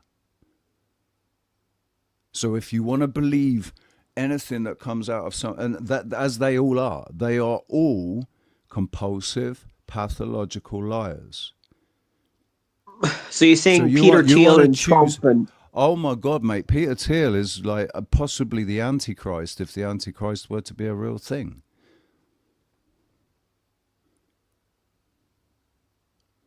Like I said, I've said this many times, right? I had 0.5 terabyte of files all about Peter Thiel, Palantir, his other business ventures, his connections to Trump, right? 0.5 terabyte built up over 7 years on my external hard drive, right? But I made the mistake of putting it all into one file on my external hard drive. And in 2020, when I thought, I just want to go and have a look at something, I went and had a look. And it had been deleted off my external hard drive. Was it all Peter Thiel stuff or other stuff too? No, it was all Peter Thiel. He's not the only bad guy out there. It included other things too. Like vaccine stuff? Like I said, his connections to Trump. But it was massively about Palantir, about his AI projects, about what he was doing with Israel. His connections to Israel, there was such a huge wealth of data in those files. What do you think about Epstein and David Icke and all that stuff? Interesting that you'd put the two names together. Well, no, I disagree. I used to believe in David Icke, but not anymore. I don't agree with him. Right. I don't... I try not to believe in anything as much as possible. There's some things that you kind of just, all you can do is believe because there's nothing else. You can say that you know, but at the end of the day, it's just a feeling. I can't say it's more than a belief, right? But Epstein is a distraction, right? Everybody, Epstein. Why don't we talk about Richard fucking Branson? Branson, not Branston. I said that deliberately. Branston Pickle. But and all the other billionaires and trillionaires that own islands, Bill Gates. Right? Bill Gates has got islands. Right? Bill Clinton. The Virgin Islands, the Cayman Islands, the fucking... Right, all these islands owned by billionaires and trillionaires. Do you think that Epstein was the only one that this shit was going on with? Hey, if I had $1 billion, I own an island too. I would like my own island, wouldn't you? Dude, I wouldn't mind my own island. Yeah, I'd love to have just a little. Doesn't need to be big. Just a little island, not too far away, you know, so I could like, Yeah. just get a little rib over to the mainland, pick up my supplies, pop back, and chill in my mansion. There you go. But you know, yeah, just because you own an island doesn't necessarily mean that you're going to be a deviant, you know, crazy psychopath. But most of these multi-billionaires, the only reason they are multi-billionaires is because they're fucking crazy psychopaths. You know how much Epstein's Island sold for? They did sell Go it. on. 65 million. Who to? Some billionaire bought it. I forgot who it was. Who the fuck would want to buy Epstein's Island? 60. Who would want to buy it? Maybe to keep things hidden. I don't know. Exactly. No, you've got to ask the question though. Why would they want to buy it? Who exactly would want to buy it, and why? What are the reasons for buying it? Remember, Epstein had power of attorney to with that a billionaire. He had access to all those funds. Yeah, why? Yeah, right. But so Epstein, and then you said David Icke, right? David Icke. One of the things that they allow is for truth to be spoken, so long as it's pumped up with bullshit, right?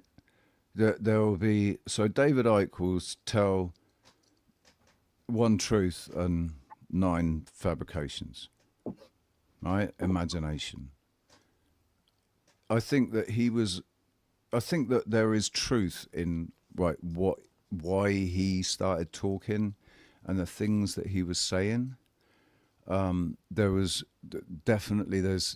some real gold nuggets of truth in what he says, but a lot of what he says is just to keep everybody engaged and their imaginations engaged.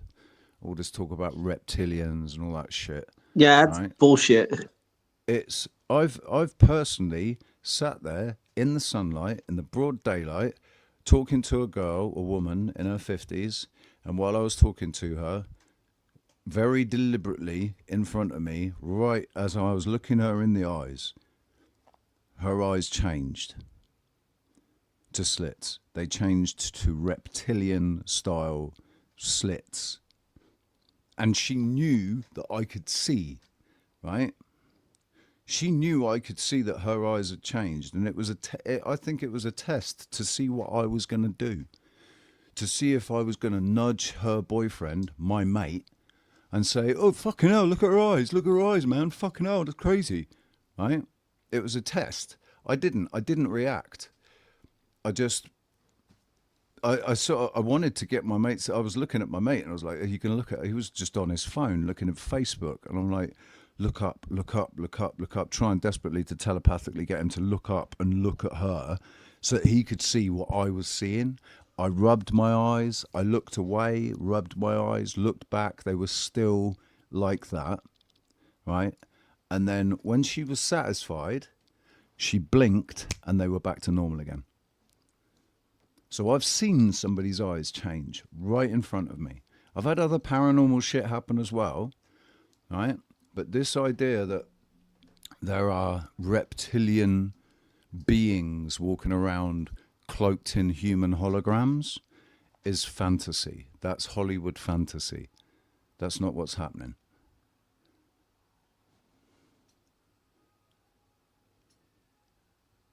I think we're carrying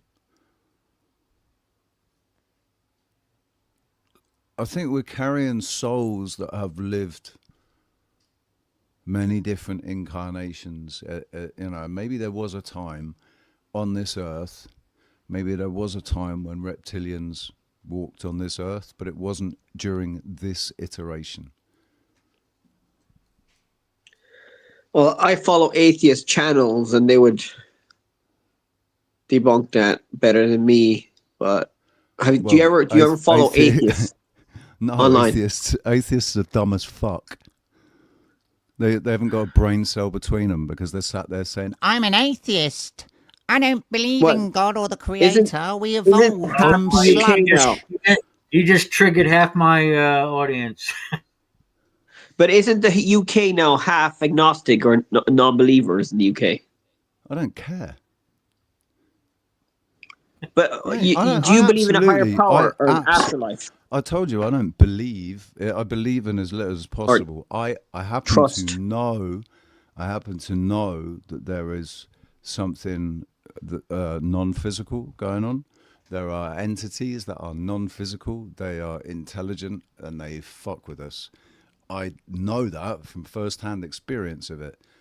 As far as talking to God or the Creator or whatever it is, right? I've been talking to whatever it is since I was about 6 years old, and it's been in the last 10 years that I've been able to decipher, because I cleared my mind. I did what I needed to do, internal work, what I needed to do on myself and my own mind, right? Policing my own thoughts and understanding who I was, who I am. Until I did that, I wasn't able to basically decipher clearly what answers were coming to me when I was putting the questions out. But every time that I ever prayed and I really needed it, the prayer was answered. But does that mean that the biblical God is real? No, not for me. What do you mean by prayer answered? I mean, because usually when I hear that from Christians, it usually means they got what they wanted. Okay, the best example would be in 2015, January 2015. 2016, January 2016. I'd been out somewhere. I came back. I was in my came driving back in my car. Drove past an area. Drove through an area past a house that brought back some really painful memories, and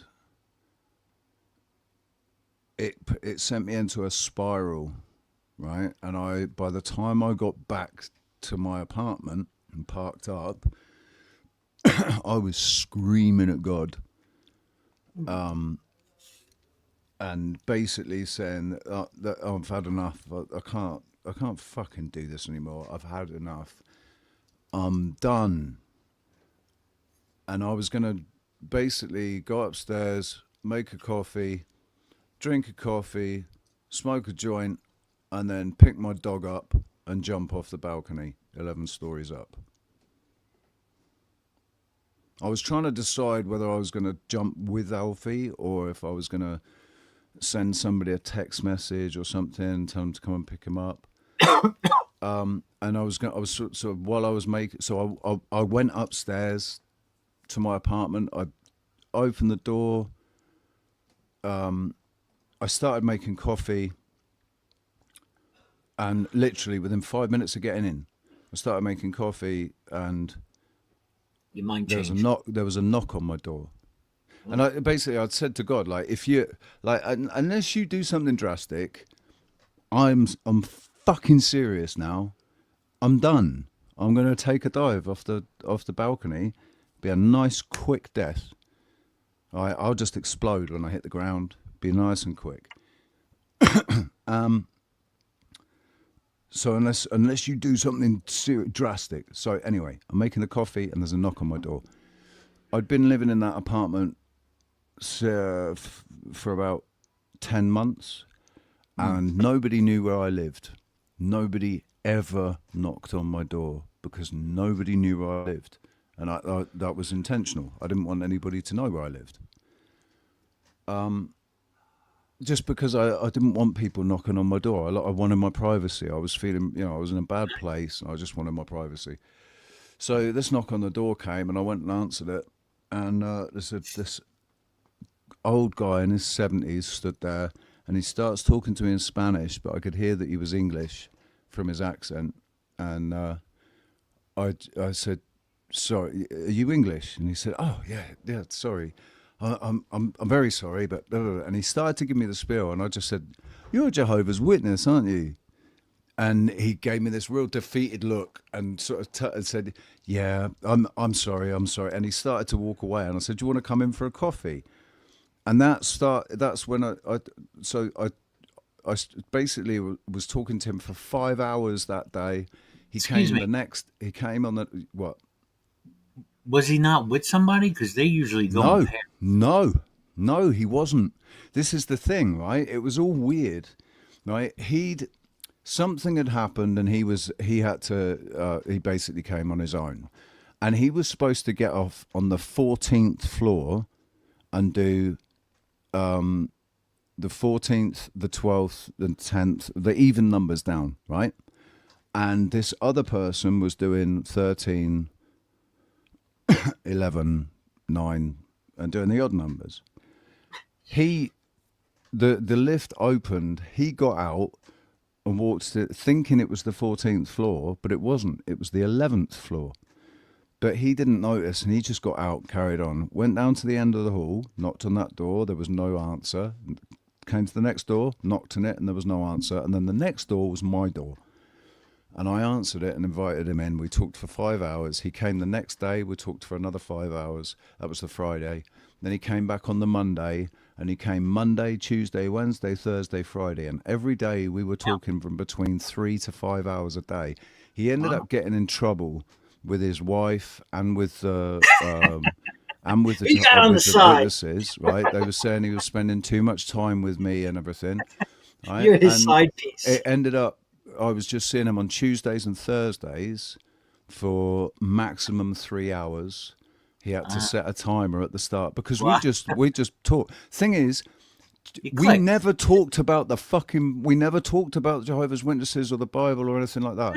We talked about other stuff, right? And I had so many questions for him, and he didn't have answers to any of them, and it was always like, I'm gonna have to get back to you with that one. I'm gonna have to get back to you with that one. But he was never trying to push anything down my throat. He seemed more interested in what I was saying. And basically, so I said, what went through my mind when I answered the door and this Jehovah's Witness was stood there, that said to me was, straight away, I was saying to God, hang on, what? Whoa, you want me to be, you've sent a Jehovah's Witness to my door. I'm going to jump off the balcony and you send a Jehovah's Witness to my door. Does that mean I should be a Jehovah's Witness? Right, I'll talk to this guy. And I talked to him. That's my question. Talked to him for 5 hours, and then when he left, I spent the next 16 hours researching Jehovah's Witnesses. Everything I could find, good and bad, about Jehovah's Witnesses. The history of the Watchtower, all of it, right? Yeah. So that when he came back the next day, I had nothing but questions for him. And it was like that for the next 9 months. I was going to Kingdom Hall twice a week, Wednesdays and Sundays. Oh, you were going, huh? I was going, Wednesdays, 7 o'clock, Wednesday evening, and 11 o'clock Sunday morning. For 9 months. You a witness? So No. I was just studying with them. I never had any intention. I knew after that first night of research, I knew that God didn't want me to become a Jehovah's Witness. He put that guy on my path to put my mind back in the game, right? Because I'd been lost from basically from when I'd met this girl in the June 2015. I got completely lost and just let go of all of everything that I'd come to learn up until that point. Right, I was from 2013 to 2015. I was spending up to 18 hours a day researching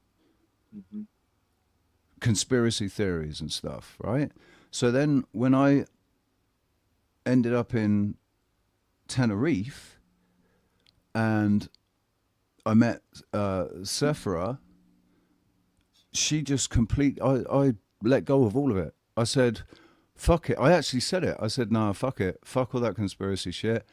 I'm just gonna, I'm gonna marry this girl, man. She's like my dream girl. Just gonna be with this girl, right? And fuck it, whatever. Just forget all of that."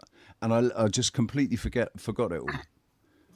And this guy coming round put me back on track. Like reminded me of what I was doing. I was on a mission. I was on a fucking path. I was trying to learn stuff, and she just completely derailed that. Right? Yeah, she completely derailed it. But that you Yeah. can't. What else? What other I used to conclusion be. am I to come to other than my prayer was answered?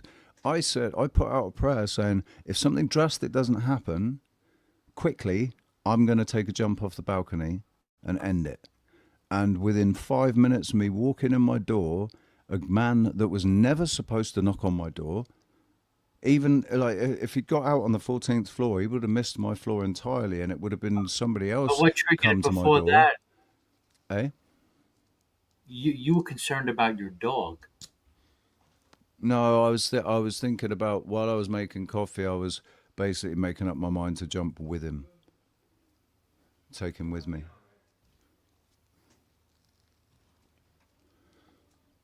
We're not So going the back. Jehovah's Witness saved you, but you know what the atheist would say? It's like a quinkydink or something. A what? No, I should say this, but it's not. This is not sensitive. But you know what the atheist would say? It's like a coincidence or something. Oh, a coinky dink. A good coincidence. You're talking about a Coincidence. coinky dink, Well, right? And coincidence is, for me, I think that anybody that calls like once is a coincidence, twice is a no, once is a fluke, twice is a coincidence, three times is a pattern, right? There's that. I think there's truth in that, but I don't believe really in coincidences like this. No, I don't believe that was a coincidence. Not for a second. It was so too. which God were you complaining to? Um. Well, I wasn't sure. Like, just God. I didn't It didn't have an identity. Like as far as Christian, I didn't know. I was asking, "Are you, what's the right religion? Which one is the right one?" Because I've found all these holes in all of these other ones. So, you know, So then why wouldn't Jehovah Witness be the answer for you? because If that was your question, when you research into Jehovah's Witness, into who the Jehovah's Witnesses are and how they started, it's very clear that they were not fucking ordained by God to come and teach us the okay, truth. so you came to that conclusion. So now you have to go back to God and say, "Wait, God, you were wrong here. Which No, one no, is no, the no, right? no, no, no, no, no, Which no, God is the right no, God? no, no, no, no, no, No, no, God, so no, it ain't the God of no. Jehovah There was Witness. no That's it. wrong. That like to say, oh no, you were wrong here to send. No, what happened was a man came round my house and distracted me from where my mind was at. Right, made Yeah. me start thinking about things in a different way, and refocused my mind and my attention. And then 9 months later, I cured the depression that I'd been suffering with for 16 years. A deep rooted, very fucking all encompassing, serious depression, right? That had completely changed my life. I was a different person before I came here. I was a completely different person. I was broken, like seriously broken. I understand. See, my thing is, I don't know. I've come to think that sometimes, um, like I have experiences in the past when I was in the Christian faith because that's the faith I was brought up in, right? Even though I left the faith because I can't find it to be reasonable and stuff like that. But I have not left the idea of a quote unquote God, which I just don't like that term in general because No, it's triggering. right, It's triggering because it's it usually has attributed to the Judeo-Christian God, the right. Bible, Yeah, right? yeah, yeah. So what I see happening, I think sometimes is that so now I have a different understanding because now I don't want to get into it, but sometimes I think it's just because of our way we grew up and the culture we have our vision of the divine is seen through only a certain lens. It's foggy in a lot of I, ways because of all the religion and stuff. yeah, I mean, I agree, but that's where I wasn't given a lens. I mean, technically, I guess I sort of was by default. I was christened into a Church of Right. England, and it's got Church of England on my. I think it says my religion is Church of England on my passport. I think, but Right. So you were thinking about that God when you were. but my parents Yeah. weren't. It wasn't something like church was somewhere we went. It was somewhere where christenings and weddings happened. Right. I didn't go to a funeral until I was 21 years old. My mum's my mum's dad. His funeral was the first funeral I ever went to, and like we'd lost. I didn't go to my granddad's. My dad's dad, who was basically my But the he thing is was that my that my culture dad of for the belief of first. God is what you had, just like But for me, yeah, Catholicism. but I wasn't brought up into a religious. We didn't adhere to any of the. I wasn't ever encouraged to pray. You didn't do First Oh Holy Communion? no, none of that. No, None of that. No, no, no, no. none of that. Me getting christenings in the UK are really just kind of they're just Baptism. more of a tradition. It doesn't really like for my family and for everybody in my family that got christened, it didn't really mean anything. It was just a good excuse for a shindig and presents. Mm-hmm. Yeah, I get that aspect. I understand that. You're They Protestant? like the wholesomeness of the church because the But you church, still had an idea that seemingly Jesus was wholesome. your savior, right? I mean, he was the one that Mm, died for your sins. I mean, this I kind of knew idea. that that's what people said. Right. I knew that's what people said, and I wanted that to be true, right? That was the thing as well. When I after my car accident, when I was really really serious with God about like I need to know what the heck's going on. I really wanted the Bible to be the absolute truth, the absolute, undeniable, unmistakable, live everything according to the Bible fact, I hear right? ya. I really wanted that to be true. I wanted the biblical representation of God to Right. be And if you were true. born in India, you probably want the Vedas to be true. Right, exactly, right? Um, I never, But I wouldn't I doubt. I never wouldn't. fully I believed wouldn't it. deny the Indians' experience as well. All right, he had that experience through the lens of Hinduism. You know what I'm trying to say. And Dude, I think we got to stop putting God, quote unquote, God in a box, and that box being religion or a book. absolutely, right? And just the word. This is what I've been saying for ages, right? The way they've weaponized words, so that you use a word and it can cause a reaction in somebody, a physical, visceral reaction in somebody because of the word that you've used, right? So you say God, and people go, "Ugh, fucking God isn't real. I'm an atheist, whatever, right? I think more in terms of whatever supreme, as in much greater than all of us combined, right? Intelligent, but ultimately benevolent, right? The source of unconditional love right? It's the source of where all of this came from. Everything, emotions. What about the darkness? And Where does that come from? comes from the same place. Yeah, but So you're this saying God, this being. No, darkness only exists, right? Light and dark only exist here in this realm of duality, where duality is required for the flow of energy for life to be animated here, for physical things to be animated in this physical realm. You need a flow of energy, and that is the yin yang, light and dark, a constant dielectric exchange between the two, right? And that's what they've known for a long time. The fact that the reality is that each of us is a conscious, everyone that is, not everybody's conscious, right? In the sense of they have an internal dialogue that they engage with and that helps them to navigate through their life, right? People that don't have an internal dialogue, that just literally go off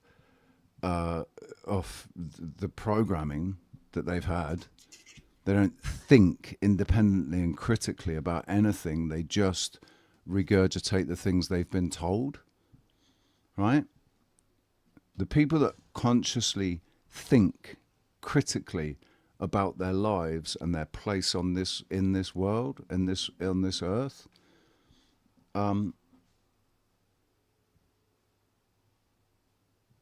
fuck, I can't remember the point I was trying to make. Oh, Jesus. You're My mind talking just about went yin blank, yang. right? Negative. Yeah, Negative. right. That's it. Right. So people that are conscious, that that are thinking critically, right, that are able to extract themselves from the situation and observe it from an objective viewpoint in their mind's eye, right, and think critically about situations. That consciousness that does that is not part of the duality, right? That's the part that's in the world, not of it. The physical body is of this world. The physical body and everything attached to the physical body, which is the ego, feelings, sensations, that's all physical and it's of this world. But your consciousness that thinks about stuff critically, and reflects and observes, and observes you yourself, and when you reflect on things that you've done or things that have occurred, and you reflect back on it and think about what your actions were Yeah, like, but everybody has that. and all that. No, they don't. It's consciousness. No, they Consciousness, don't. no? No, they don't. Not everybody has that. Well, your brain works like that. Like Not everybody's anybody who's does. conscious. Not everybody's does, dude. Yeah, but Not some people everybody's have less than capable of others. thinking. But Not everybody's capable of thinking critically, right? Objectively and well, critically. yeah, obviously there's people that are not as smart as others. But every human in the planet has a conscious or It's not about whatever. intelligence. It's got nothing to do with intelligence on an IQ level, right? IQ level intelligence is of this physical realm. It's a one-sided viewpoint of the whole problem, because there's the physical aspect to life and then it's the non-physical aspect to life, right? The fact that we have thoughts, and thoughts are not physical. They're not physically manifest. They're thoughts in our heads, right? Yeah, but the scientists. That's a duality to physicality, right? And it involves emotions. Emotion is energy and motion. We're talking about the thing that's actually powering this realm, the energy that's powering this realm. Part of that is emotion, right?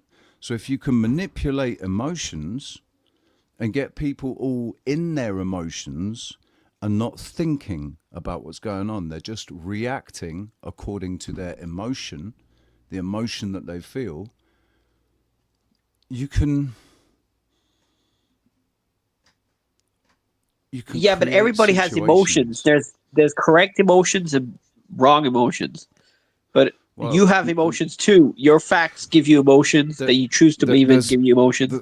There aren't correct emotions and incorrect emotions. There are emotions, and they range. They're on a scale from violent, nasty, violent anger, and hatred, all the way to unconditional benevolent love, where you will do anything, no matter what, just to help another person or another living being or whatever, right?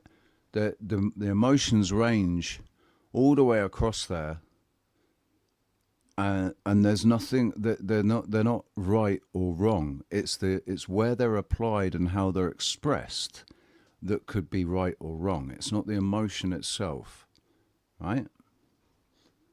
How you express. So there are feelings, and those feelings are expressed in emotion.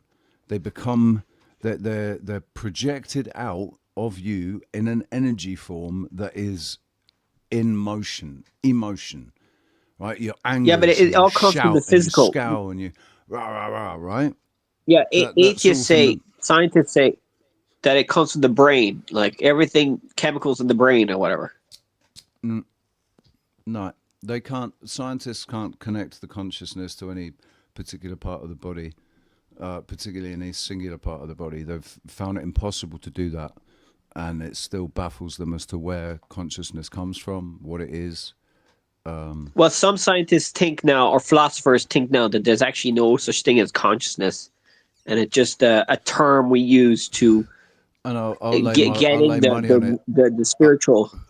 I'll lay money on it that those philosophers probably lined up to get the jab as well.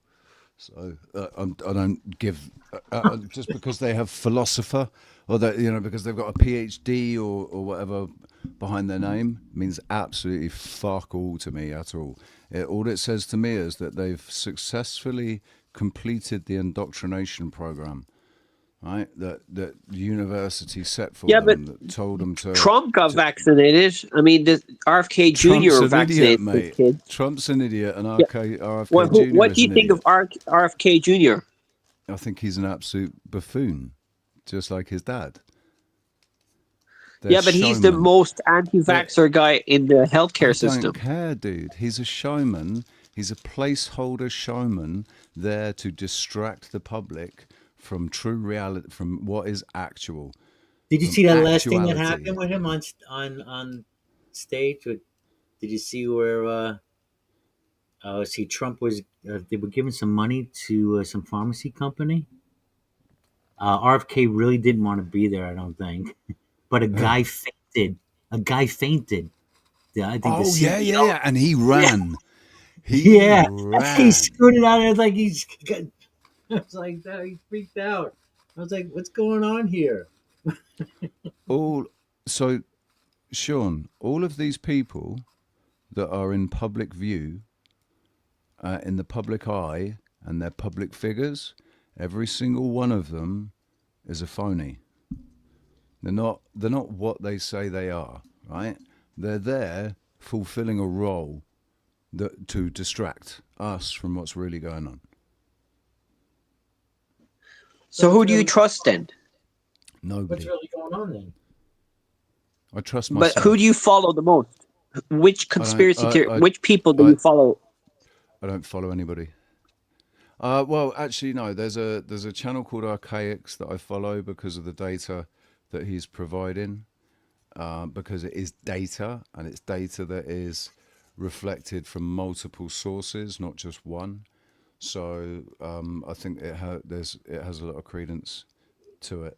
I don't follow anybody anymore, other than to follow the actual person, not what they're talking about, but following the person. So I follow Jacob Israel, but not really because of what he's saying, just because I like Jacob and I've interacted with him personally. We've had direct messages between us. He watched he used to, I don't think he does anymore, but he used to subscribe to my channel, and watched a lot of my stuff and left comments on my videos. So I just wanted, I keep up to date with where he is at as a person, not really what he's talking about. Although Jacob Israel has made predictions, numerous crazy predictions, way ahead of time that ended up coming true. And it's like, right, he has crazy dreams and stuff, and it's like, and that dream will bring him to a conclusion about something. He'll say, I don't know if this is going to happen, but I just had this dream, and I get this feeling that we're going to be seeing something about this and this, and then 2, 3, 4 weeks later, or 6 months later, or a year later, it happens, basically as he said it was going to happen. Like I went off him for a while during the election, the 2020 election, because I really, really thought Trump was going to win. I didn't think that they were going to pull it off. I didn't think that they were going to actually follow it all the way through and pull it off and put Biden in office. But Jacob was saying right from the beginning that's what he thought was going to happen. And not only that, he that was going to happen, but Biden was just going to be in for one term, and then Trump would be back in 2024. 2024. And that's exactly what happened in the end. So, like, I respect him. I do respect what he says, some of what he says, but he's very... I actually like the way that he translates the Bible into real life as well. Because there is, although I don't think that the biblical narrative, the perceptions that people have gained from that biblical narrative, I think that is misleading. I do think that there's truth in the scriptures, and the way that Jacob Israel translates it actually makes sense. Right? It makes more sense than the literal story that's being told or whatever, It's basically likens it. The whole story is really referring to us as people. It's the entire story is referring to us and our bodies, our vessels. So it's Jacob Israel on YouTube, yeah, and Archaics. Is that you can find them on YouTube, or is that a website? No. Yeah, Archaics has got a website. Jacob has as well. They both got websites as well. But yeah, they're YouTube channels. But you know the way there's loads of fake news on like conspiracy theory, like a lot of conspiracy theories out there that are fake. I think some could be true, but there's a lot of it is bullshit. Every single so-called conspiracy theory that I have put forward in the last 16 years has, in the last 5 years, been proven true. There's some crazy conspiracy theories about reptiles and aliens and fucking, all of that shit. Yeah, absolute conspiracy theory bullshit. But there are conspiracies that are not. The theories about these conspiracies are actually closer to the truth than the official narratives that have been given, and that's like what been proven Epstein. to be true.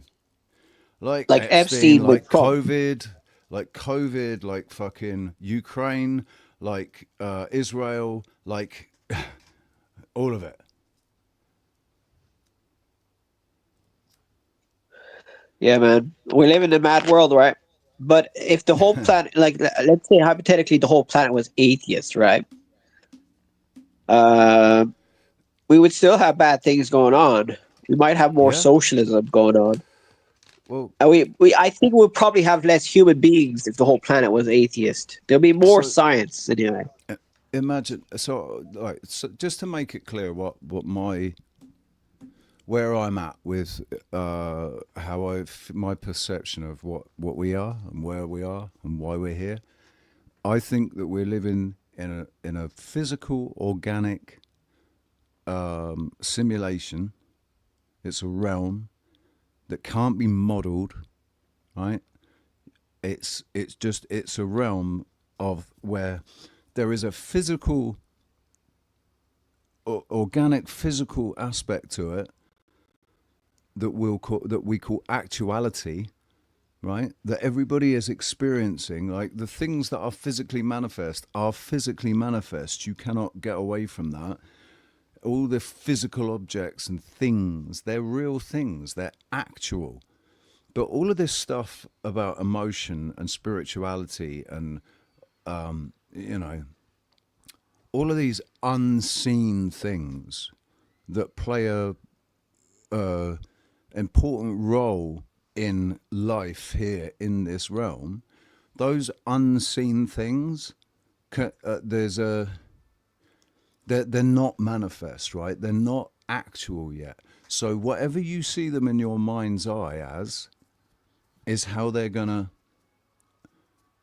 manifest into your experience. Every single one of us, because of the fact that every single one of us is a unique individual, right? With our own mind, our own personality. We could be like somebody else, but we can only be like somebody else. We are not anybody else, and nobody else. There's not that many people that are actually like me. I don't think there's probably a few, but there's not that many Yeah, people you got like unique me. views. But You're a there's nobody minority that in your there's opinion. there's not another me out there. I'm the only Just a bunch of version of me that overlaps. occupies this space and time right now, right? I'm the conscious individual inside this vessel. So my experience is completely subjective. And the things that we agree on are the things that we call real, and we say it's reality because we agree on it. But there's things that have gone on in my life that not everybody agrees on what happened, because they weren't things that could be seen by other people. They were things that were experienced by me. And to me, they were very real. So in my subjective experience, they were very real. But in the objective actuality, they might not have been. So they were whatever my perception made them to me, right? That's important. That's important because I can change my perception, and I have done. I don't think of these things as evil demons or jinn anymore. I think of them as cheeky monkeys that are here to make the game a little bit more interesting. And the whole idea is they don't want you to know they're there, but you're intelligent enough and conscious. Once you're conscious enough to be aware of them, you know they're How there. much can you change someone else's perception? You can't change somebody else's perception. All you can do, only they can change it. You can't change it for them. Something has to happen in their own experience to change their perception. Or Well, no, I disagree because enough has to have happened for their perception to have changed enough times for them to realize that, like in my case, my perception changed enough for me to realize, hang on a second, I've had 3 different perceptions of the same thing. And each time, the only effect that had was how much of it, how much I let that bother me. How it was just my experience that was affected. It wasn't actual reality. My experience and how I felt was what was affected. Sorry. I think people change their mind by communicating with each other. I mean, if we didn't communicate with each other, we all be the same Stone Age people. So obviously people get convinced. No, right, there's truth in that, but I've communicated some of my experiences, and people have taken them in different ways. And one person said to me, "Oh, perhaps the thing that I thought was the spirit of Jesus Christ, perhaps it was actually a devil or a demon, right?" But the thing is, I'm the one that experienced it, and I know. Or it could be an illusion. It could be something else. No, atheists would say it's your brain doing something to you. It's an illusion or I know, a psycho. Cope with everything as much as they can. They cope as much as they can with everything. What do you mean cope? I'm not very good with words. That's just a. Oh, it's just your brain. It's your brain playing tricks on you. Well, okay, if that's what you want to believe, but I know that I'm not mental. I know I'm not crazy, and I know what thoughts are my own thoughts that I've instigated, that I've Richie, where's imagined the or line thought for up. you, Richie? Where's the line? Like, if we have machines, right, things that we can measure, and we can show proof of, say, activity in the brain when certain things, I mean, or show chemical reactions. I mean, It's still where's the line where it's still science all is massive full? guesswork on that in that realm. It's still all massive. They don't know how to rewire the human brain yet. The human brain is still an enigma to them because at the end of the day, all it is fat. It's fat tissue with nerves running through it and Well, I electrical heard they're trying signals. to make They can't. microchips now. They They're don't trying to grow understand. microchips out of human brain cells.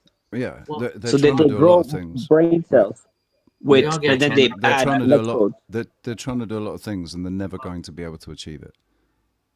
but we are getting better at mapping brain function. They still can't explain it though, and they can't tell you where consciousness lies. And consciousness is if consciousness is even connected to the brain. Yeah, but the religious people can't say it's 100% God. They're not sure either. They can't say they're 100% sure. Atheists never say they're 100% sure. Well, to be Right. fair, they are like, But I'm we not know trusting of mass it. hallucination. We know mass So hallucinations have happened. I'm 100% certain that everything here now, as it is, as we all exist right now, this was no accident. Oh well, We are not the an result accident. of coincidence and fucking Once you say happenstance. accident, to me, I am thinking car accident. I'm thinking something negative. I'm thinking something. It's unexpected, an unexpected kind of, you know. Well, the Big Bang theory, right? That everything was nothing to such a dense density of nothing that it became everything, exploded, and then became everything. And that No, I don't out believe that. of that explosion, there was some sort of primordial gloop that suddenly became conscious, or maybe didn't become conscious yet, just for some unexplained reason started to multiply and divide and turn into Maybe.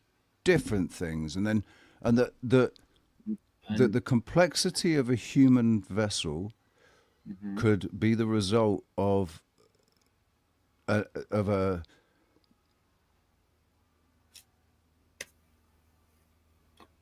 well, random event where nothing became everything.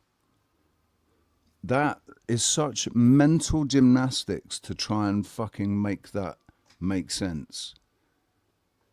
Well, I follow this ex-Christian fella who studied theology, and now he's a atheist online. He's called Deconstruction Zone, and he explains it this way. I think he goes, I "We know. don't know what happened before the Big Bang, and it could be Yeah. infinite. It could be You don't infinity, even or it could but be they don't even nothing." know if the Big Bang happened. They Well, don't even here's know the if the thing. Big Bang happened. That's a theory. Here's the issue. The atheist, the theist, whatever. I don't care. All right. You can go infinite regress, go down the whole thing. The turtles on backs of turtles, whatever you want to do. You have to come to a conclusion that That's a model. That's another model. something. But wait a minute, something had to always be the case, right? And we're all arguing about what exactly that thing is. It's like that. There's not Right. just something. There's no nothing. I mean, there's no nothing. I mean, That's only because we are unable to conceive of the true vast foreverness of yes. forever and infinity. And we can't truly conceive the idea of forever, of infinity, that something has always been and always will be. That is Right. something that's outside of our grasp, right? Because at the end of the day, our life is defined by a beginning and an end. And There's this a is the curse of beginning and our an end minds. to everything, right? In our This, lives. this is the curse of our minds. This is the curse of the knowledge of the tree of good and evil.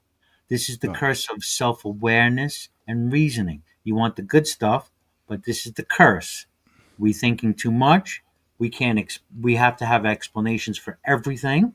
But What we thinking don't of have, as a what we curse, don't have explanations for, we insert fantasy. right? I don't believe that was always the case.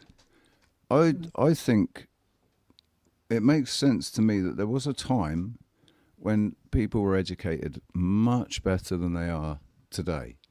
And we are the result of an intended a manipulation that happened within education, right? It was the result was absolutely intended to completely bewilder us. That aside, Rich, I'm talking about pondering in death and asking, why am I here? That's something that's that part really, of the human as far as condition. we know, right? As far as we know, animals don't do that. No, it's part of the human condition. Right. Right. And it's because a curse. No. I think animals know it's they're gonna die. ridiculous calling it a curse. I think, why would you call it a curse? I think it's a gift. I think it's beautiful. We get to try and work it out. That's part of the game. That's part of living. It's part of being alive. Why are we alive?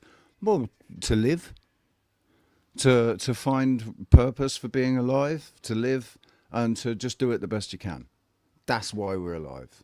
Well, that's for We're you. here to Recreate. And that's me, where the arguments come in. For you. Right. For someone else, no, we're, it's my here religion needs to be thrived. We're here to recreate. Take over the world.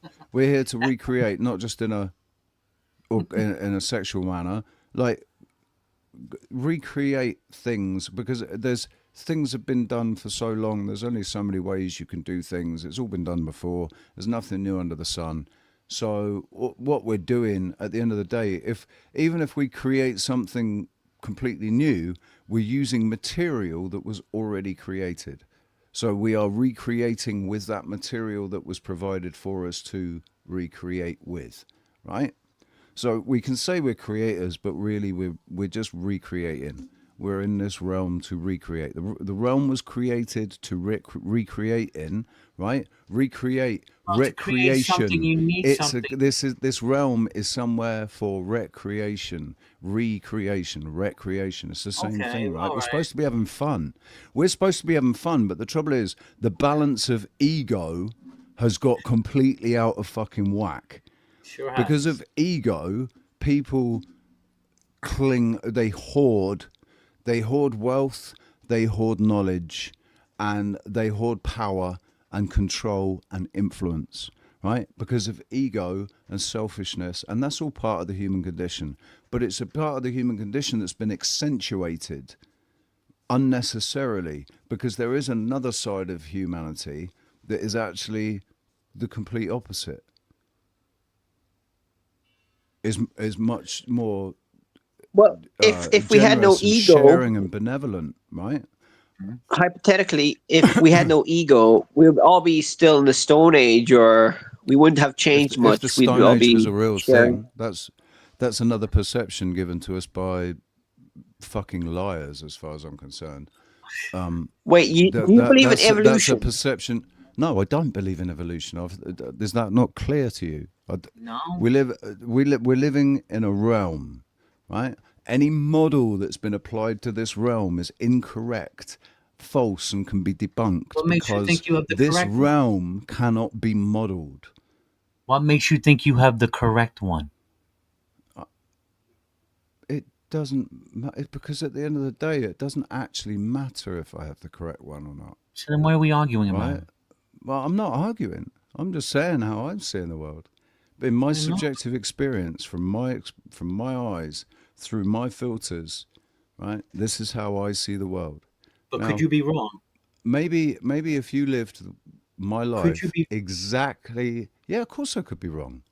Okay. Of course I could be wrong. But I don't. There's not a single person alive that's been able to actually give me an argument to prove that I am. So if we didn't evolve, how were we put here? How were we created? I think that's beyond our ken, my friend. I don't think we're ever meant to know that. All we're meant to know is that we were put here. Now we're here. What are we going to do? right? Wait, so you think God and knowing what me- the sun's made of and how far away it is doesn't actually need to affect. It's not an important thing in the way that you live your life day to day. And because we are physical beings, we live in a linear fashion where time is linear because it takes time for us to move from one place to another and for things to happen, right? And that motion we measure as time. Because of But you see, that, we were put the here. way that it means that we're living like this time that we're living is nothing really on the grand scheme of things. Like I understand that, but you said we were put here. You said we were put here. Yeah. By whom? By where? By I don't know.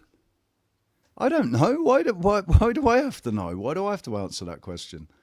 I'm still trying to work that out myself. Well, it seems. I mean, listen, I'm not an evolutionist biologist by any means, and I mean, I do have to, in some ways, have faith in some of the science and scientists to an extent, beyond me going through years of education and re-educating myself. Okay, so I have to have some level of faith. So the consensus seems to be, though, we have evolved. So I want to, and something could have been planted here from another planet, and then we evolved from that point.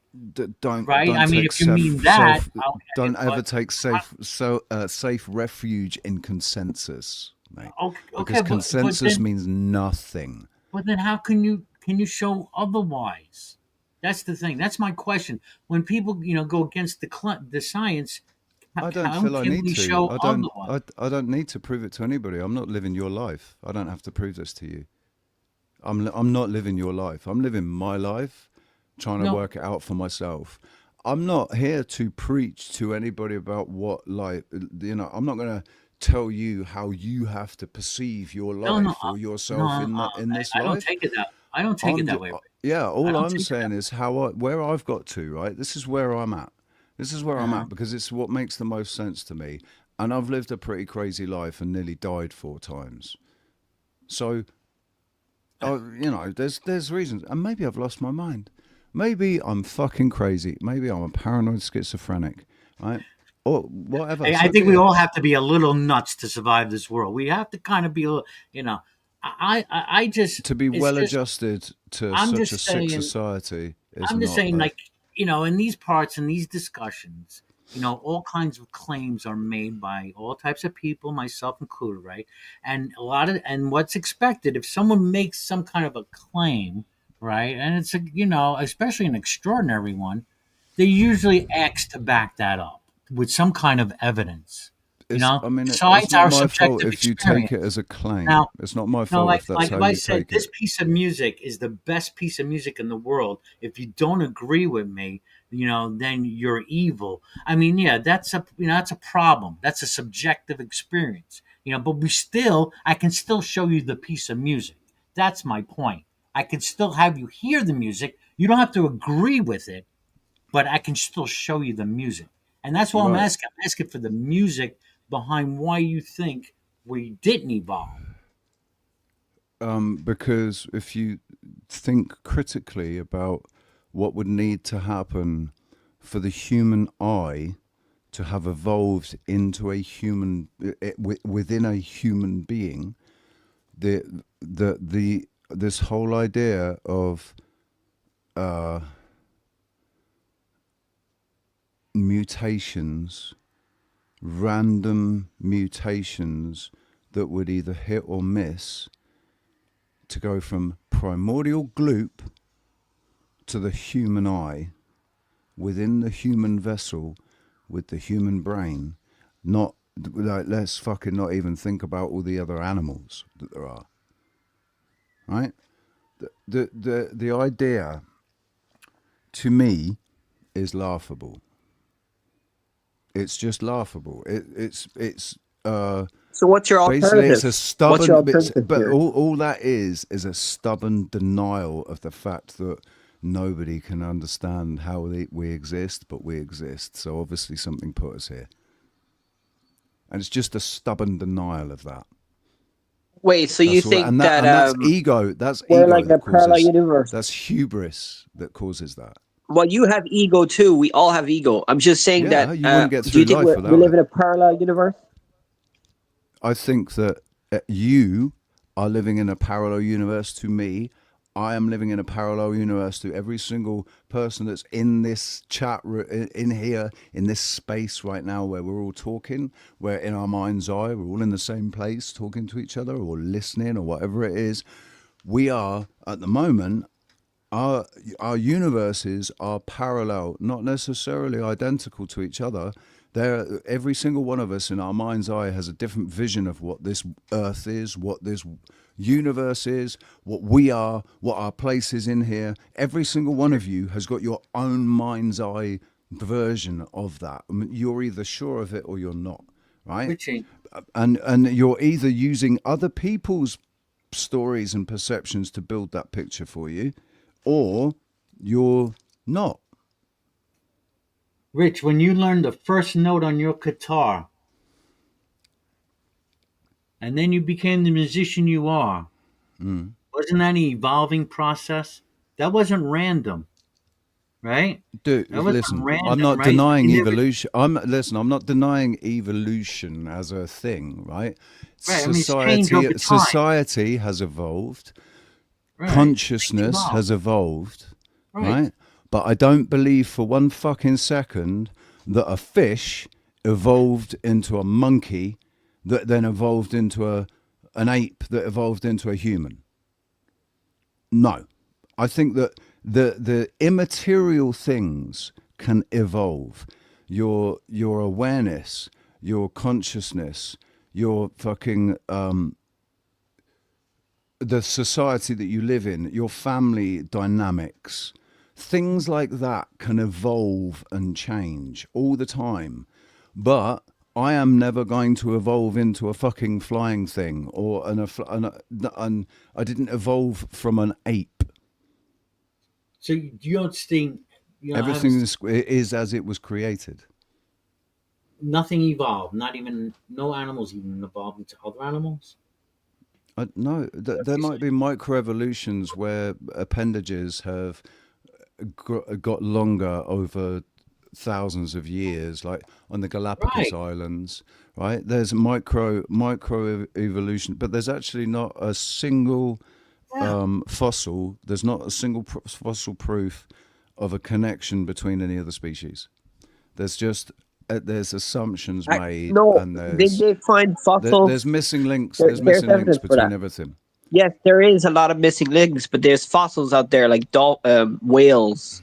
They found fossils of intermediary fossils of Right, they but think their were story related of to the what whale. fossils are, I don't believe their story of what fossils are.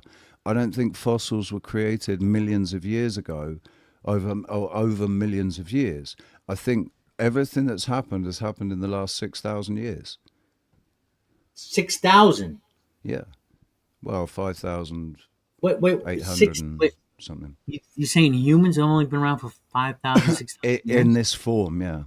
Well, actually, I think we were giants before, like back 4,000 years ago. I think we were giants. Oh my! Do you have evidence of that? Yeah, they've hidden it all. The Smithsonian's hidden all of it. See what it sounds like now, Rich. I'm asking you for Hang on, evidence. no, They Brojo. Don't fucking deny to me that you don't tell me that you don't know about all of the giant skeletons that they found all over the I've heard fucking about earth I've that heard have about- all I've heard the disappeared claims. when they were given into the custody of the Smithsonian. Smithsonian Institute. That's what I've heard. Yes, I've heard those claims. I still have not seen any pictures. I have not seen any evidence. I've not seen any bones. Okay. I've seen pictures. I've seen photographs. I've seen photographs of. But We you have know, evidence of whether they're civilization, photoshopped or human whatever. civilization, more than 6,000 years. We have No, we have no, we have a temples story. dug up that We have are a story of 10,000. that. We have a story of that, and all of those dates are based on a mistranslation of the We have word architecture. of a term that was used back in Sumerian times. We have pyramids. The We have Shah, temples. right?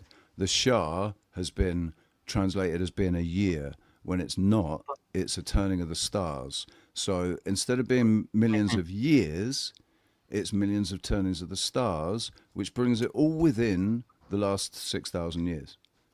It makes sense when you use when you use the terms correctly. How are you measuring time? So the way they measured time off of the Sumerian tablets and stuff, they said the Shah is a measurement of time, and it was a measurement of a year, right? So the Sumerian kings went for fucking 20,000 years or whatever it was, right? But in actual fact, a Shah was only a turning of the stars. It was basically a day, so a lunar day. So the measure, when you work it out to that measurement, it all fits in the last 6,000 years. The Sumerian New Year Which was makes a marked lot by more the sense. Akatsu festival, which began with the first visible new moon after the spring equinox. Their year is 12 lunar months. Sumerian year. There was a period, I think it was 600 years, where there were 360 days to the year.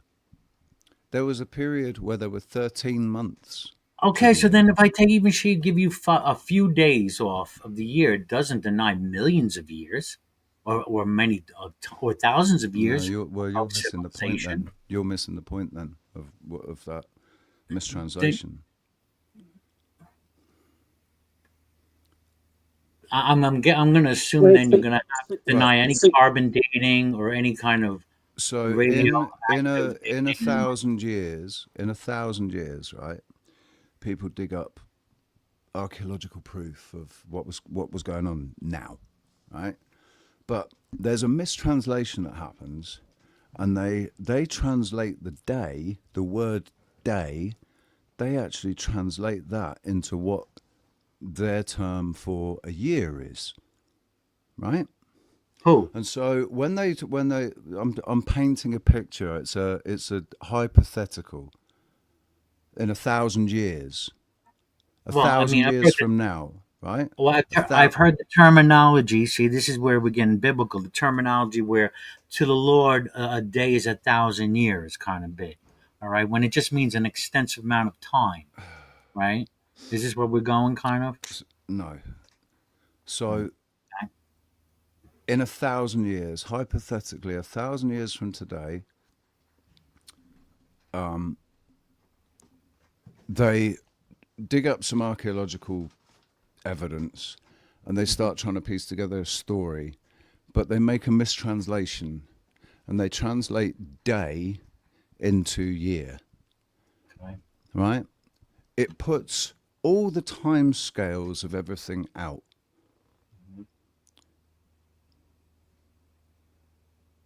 Just a simple, it's a perception. But Perceiving a day to not be a day, but to be a year. Or perceiving it the other way, perceiving a year to only be a day. your claim was the Sumerian time frame was a lot shorter, right? But I'm just doing a quick search.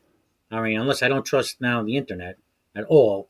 Don't trust any information. I'm not making any claims. I'm telling you what I've. Brojo, stop telling me I'm making claims. I'm telling you what I have learned. Right? I'm not making any claims.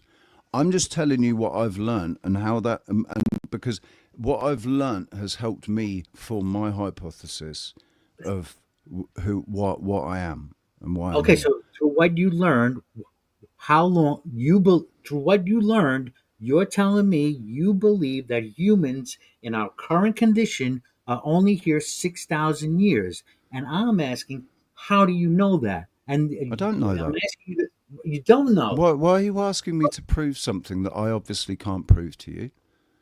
Why are you asking me to prove something that nobody else on this earth can prove? Why you believe that. But why do people like you always do that? When people say something, like they'll say something that they believe, and you're like, well, yeah, but prove it to me, man. I'm curious why you believe it. Eh? I'm curious why you believe it. Because I've come across enough information, right, from different data points that have all alluded towards the same thing. And then using my own objective critical thinking, I've come to my own conclusions, relying on what I consider to be my own ability to think about things critically and independently and thoroughly. I got you. But you need to understand, as me, as a former, like, say, believer in whatever you believe, okay? All right? You got to understand, though, that we can be in a big bubble of confirmation bias. All right? Because I've heard all like Christians say, I'm just saying, I'm using them as an example. All right? Because that's what I'm familiar with. I've done all the research into all these religions, blah, blah, blah, right? Only to then, ask them about their own beliefs, and they really can't back up the claims because I've been in those shoes. And that's what So I told that's you, I how I'm don't believe it. sensing. I try not to believe anything. That's why this is why I'm, coming in at the angle I am. I'm just trying to, get you to understand where I come from, and a lot of people who are going to be skeptics as Let well. me paint the picture a little bit better. I can't give you any of the references that I'm referring to in my mind from my experience over the last 16 years of searching diligently, right? I can't reference all of that stuff. I didn't file it. I didn't make notes. I don't have timestamps or links to videos or links to proof or anything. I'm not here to prove anything to you. I'm not here to prove anything to anybody. And I don't give two shits how skeptical anybody might be of what it is I have to say. Because if somebody is unable to appreciate what I'm saying when I say every single one of us is having a subjective experience, and that experience is up to you. You define that experience yourself. That's your gift. That's part of the game. As far as I'm concerned, it's part of the game that we define the experience. We do that using perceptions, which are filters for all the things that we can't actually see, right? There are perceptions of things that are physical, and particularly in the here and now, wherever it is that you are, the things that are around you that are physical in the here and now, your perception of those things is pretty limited. It's pretty fixed as to what the perception of the thing might be, as far as its actuality in reality, right? But if you experience something that some people might say, oh, that was a ghost, or that was a fucking banshee, or it was a poltergeist, or it was nothing, it was the wind, or it's, but somebody experiences something that's very fucking real to them, but nobody else can actually see what it is that they're experiencing. Maybe they're on their own, or maybe the person that they're with just isn't seeing what they're seeing, or maybe they're seeing the same thing, but their perception of that thing might differ, right? Your experience relies on what your perception of that thing is, and that thing isn't physically manifest into the world. It's not an actual thing, right? But your perceptions, as you admit, can be faulty. Yes. Yeah. And that's all I'm questioning is perception. Right. So if we don't have some kind of consensus of reality, how are we at all supposed to function? Especially like in the realm of language, simple language. And that is absolutely it's particularly when it comes to things that are physically manifest and actual in the realm, right? We need to be able to communicate about the things that are actual, but the things that aren't actual, their feelings or their atmospheres or their stuff like that, that's something that we can actually have a little bit more control over, right? And that's the trouble, is that the people that are controlling us, that have programmed our subconscious to react to certain things in certain ways, they've always known that. They've always known that if they can control our perception of what isn't here and what isn't seen, by us individually and experienced individually by us, so we can have first-hand experience of that thing, right?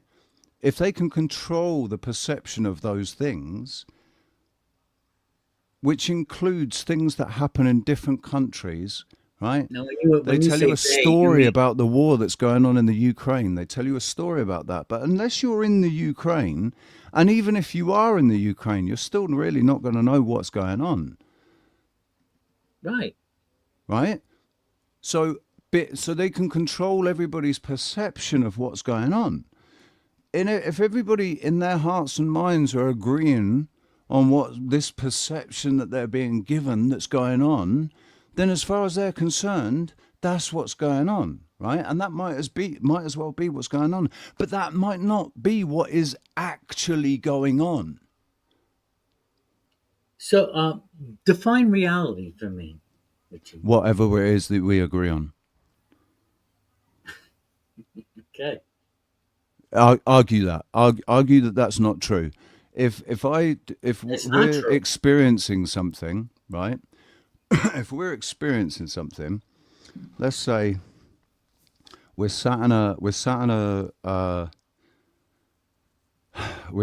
cafe having a coffee, and somebody comes walking up to the table, and I get a really, really fucking dark, ominous, bad, shitty, horrible feeling about this person. It just makes me feel really uncomfortable. But you don't. You don't feel anything. You just think this guy's come over to ask us for something, right? But we have two completely different perceptions of what's going on in that time, in that moment, in our mind's eye. Experiences, right? Different knowledge. Reality for me. What's actually happening for me is not what's actually happening for you, right? If we share our experience and those two actualities don't agree with each other, then we'll say, no, that wasn't reality. But if those two actualities and our perception of those actualities do agree with each other, then we'll say, yeah, this is reality, right? You'll say, you can say something's real, and somebody else can say, no, it's not. That's not real. But like the reality contrails and chemtrails. You got fucking hundreds of thousands, if not millions of people out there screaming about chemtrails, and you got just as many people saying, no, mate, that's not real. That's not real. That's not reality. So in their mind's eye, it's not real and it's not reality. But in the people that are saying it is real, in their mind's eye, it is real. What is actual, But Rich, it might be something completely different. I think we have a fallacy going on here. All right. Because, see, when you give that example with the guy, all right, and what is real? Is he really a threat or he isn't a threat? All right. That's based on two of your perceptions at that moment. But the real thing, the true thing that we can know is that guy is in front of you. And that's actuality, right? That's actuality. Okay. All right. Now, whether he becomes a threat or not, that's something only time can tell. All right. And from that point on, that's the only thing. Yes. To either of us, right? But now you're either jumping of us, from a guy. It will take linear time. It'll take linear time for us to. For whatever it is to play out, for us to be able to work out if he is actually bad or not, right? Mm-hmm. And maybe nothing happens, right? But I've got I consider myself to be a little bit psychic. I've had visions that have come true. Enough has happened for me to say, do you know what? I've got a sixth sense about something. I don't know how it works, but I do know it works, and I know it's true, right? So if I get a feeling about somebody that walks over, listen, if I get a feeling about somebody that's walked over and I've got a really bad feeling about them, I trust my instinct about that. And for me, that person is actually potentially a threat, right? But for you, who's not feeling that, and doesn't have that intuition, they're not. And that's not real. But wait a minute. Wait, hold on. It's just a person. But wait, I can twist that around, because I can say, Rich, you may be experiencing that because of any kind of prior experiences, or you have a general paranoia about people. I'm just saying. I'm not saying you do. I'm just saying Yeah, there's a I whole don't. background of information that's going on. Right. The other person, another person, can be very trustworthy. They give the benefit of the doubt. That might come from a religious ideology, or just they want to be good-hearted, which can be their downfall. Yes, because they're too trusting. So So, you know dude, what I'm saying? you missed the point though, because Did I miss? what I said, yeah, because what I Well, said I'm to just you talking was about your that perceptions, how our perceptions get I wrong. trust my instinct because it's always proven to be true, so I trust it. Right? It's always proven to be true. I have no reason to not to if I get a feeling about somebody, I don't even have to second guess it now. If I get a feeling about them, I Come on, I I get a feeling. I don't have to second guess it. I've you been don't. right A every single woman has time. never. A woman never clouded your judgment. Your better judgment. You're gonna say? Um, no, my ego did. My ego clouded my better judgment, So not you a did have woman. an intuition that you maybe gone down the Yeah. wrong way, but you Yep. decided not to Yep. because. Yep. Yep. So, but you all right? But 100%. and you I, made it. but And dude, I bet you made excuses for it. right, You made listen, excuses to listen. feed that ego, right? In 2016, 3 days after I'd been basically feeling on top of the world for 3 days, having realized that the 3 weeks of intense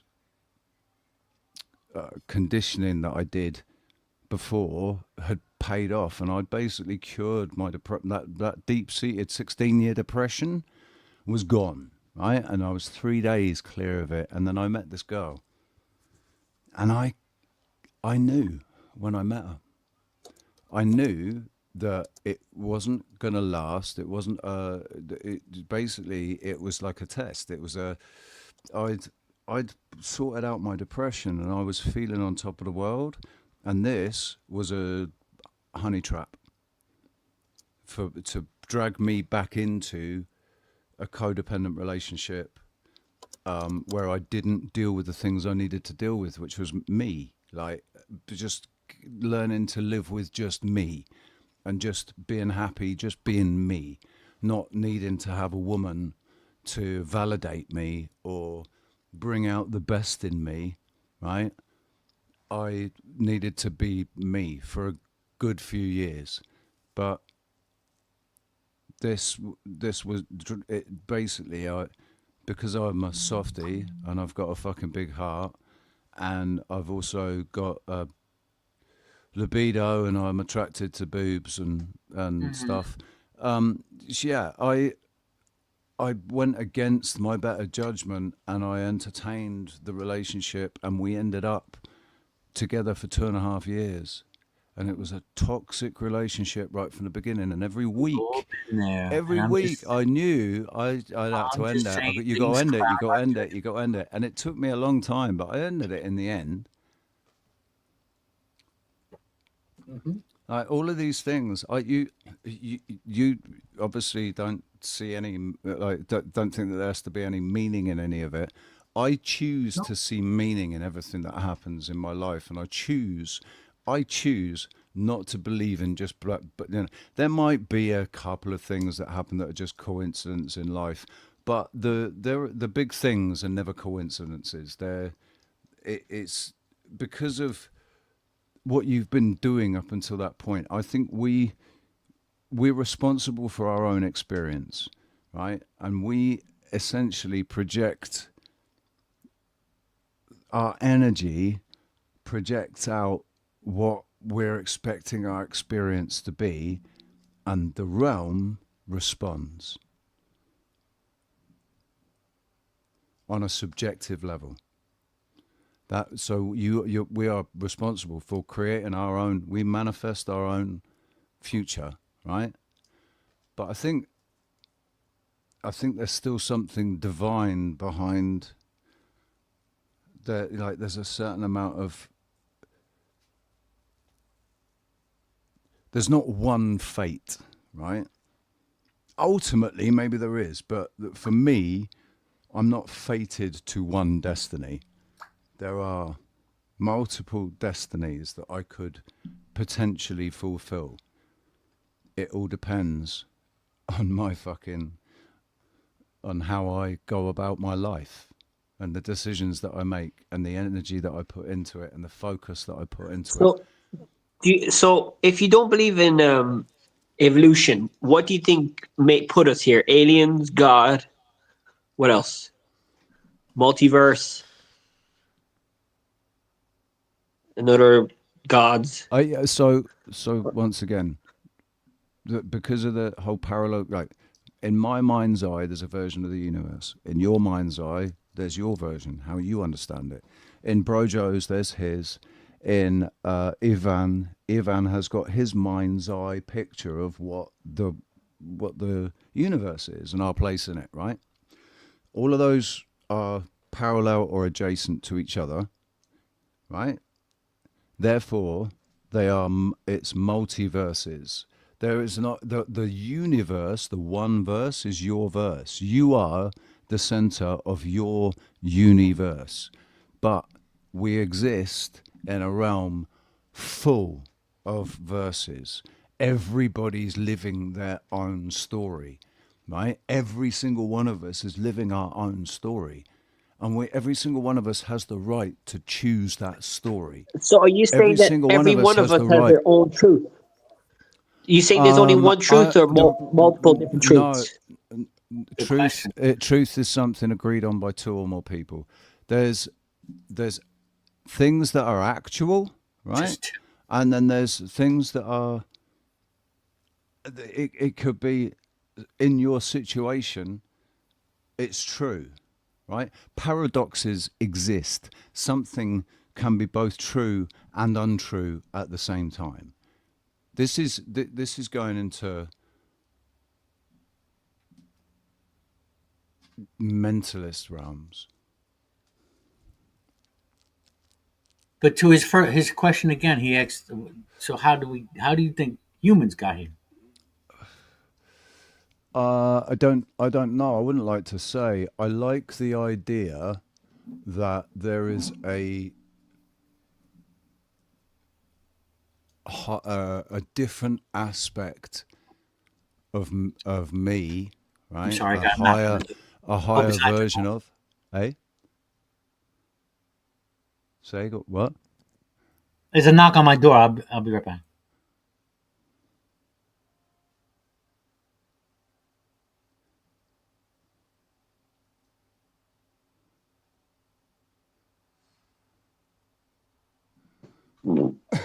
Hello? Yeah, I was just going to wait for Brojo to come back. I've forgotten what I was saying now. Yeah, I'm just doing a lot of things while I'm talking to you. Yeah, it's fun for me because I like listening to different opinions, you know? I mean, if everybody was an atheist like me, if everybody believed in your beliefs, okay, hypothetically, if everybody believed in your ideas, what do you think would happen in the planet? I really don't know, and I don't think that that's how it's meant to be. I think that we're each meant to, right, like I said, your experience is up to you, right? So if you want to be a devout Christian that goes to church 3 times a week and says their prayers every night and reads the Bible every night, right? That's up to you, and you can. That's cool. And in your experience, that will be real, right? And how much you agree on its actuality is up to you. Some people really, really do act. They think, they feel it's actual, and for them, it is, right? Because it's their experience. In their, if you were to be able to sit in their body and experience life as they were experiencing it, it would be real. But there's the bit that we all have to agree on is the physical, actual side of it, right? What is actual? What actually matters, right? What matter actually matters, what things don't matter or are of no matter. The fact that words are so bloody important to building what you like, for communication, for understanding, for all of this.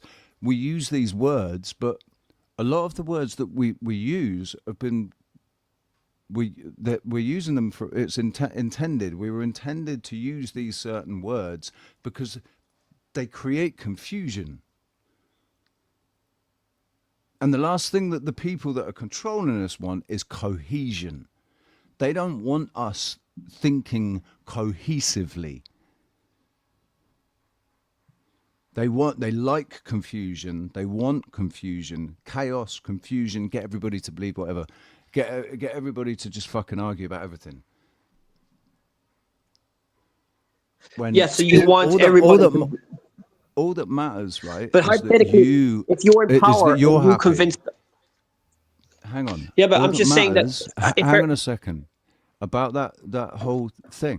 The only thing that actually truly matters is how you feel as an individual and how you feel about yourself, how you feel about your situation, how you feel about the potential of your, what your purpose is or whatever. That's what matters, is how you feel about yourself and how you then proceed forward from now.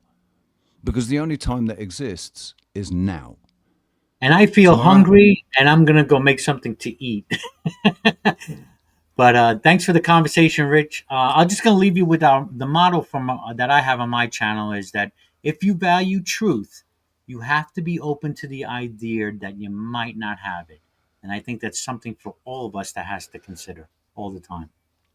I say once again, because whenever anybody uses the word truth, I just always say truth is only what two or more people agree on.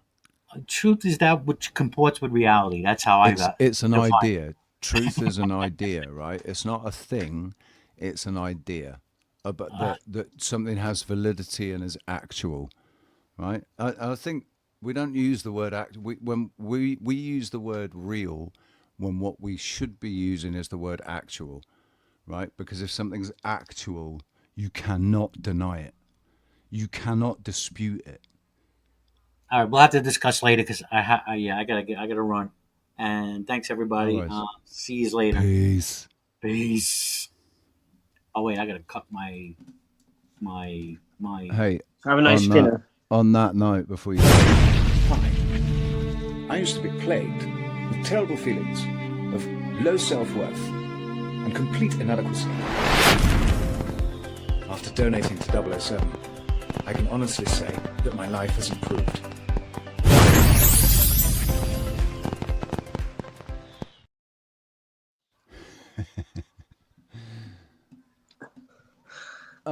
Yeah, we all have to believe in money, don't we? Money makes the world go round, the world go round, the world go round. Yeah.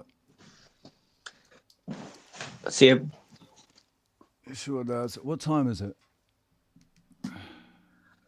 It's 7 o'clock here. Jesus.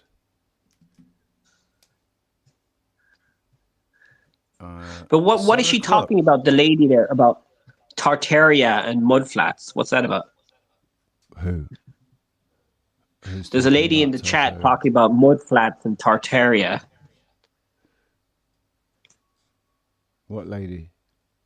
I can't see the. Someone in the chat is talking about mudflats. What's the name? And what's the name? I'll check there. I can't see any. Leafy.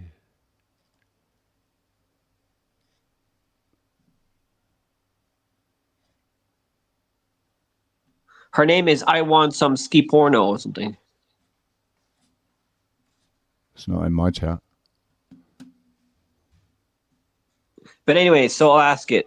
What do you think about Tartaria and meltology and mudflats and all that? There's nobody of that name in any of my chats. I've got two chats. There's nobody of that. It could be in my chat then. So you're StreamYard. right, yeah. That means you're sharing, but you're not restreaming. No idea. Well, if you've got a stream going and you've got people talking on your stream, you've got comments going in your StreamYard, then that means you're running a StreamYard of my StreamYard. You're not restreaming. When you come into my panel, it gives you the option to restream to your stream, and then it joins your comments and to my I can see all the comments that come in then. But when you do it that way, I can't see the comments coming in on your stream, and the name of that person doesn't sound like somebody that would ever frequent my channel. Okay, is that bad for you or No, weird? It's just I'm not going to answer silly questions. What, you don't want to talk about that subject? It's just a subject. That's all it is. It's another narrative that's been given to everybody to chew on, right? And it's a label that's been attached to anything that's fucking old. It's fucking Tartaria, Tartarian. There was a place called Tartaria. Tartary existed.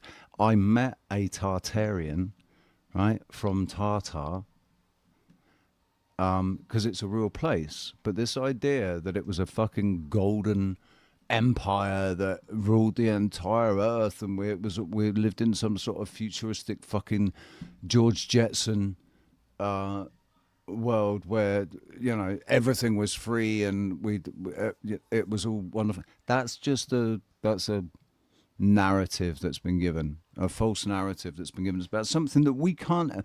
One of the things that people are going to have to come to terms with is the fact that we're never ever ever going to be able to prove any of these things.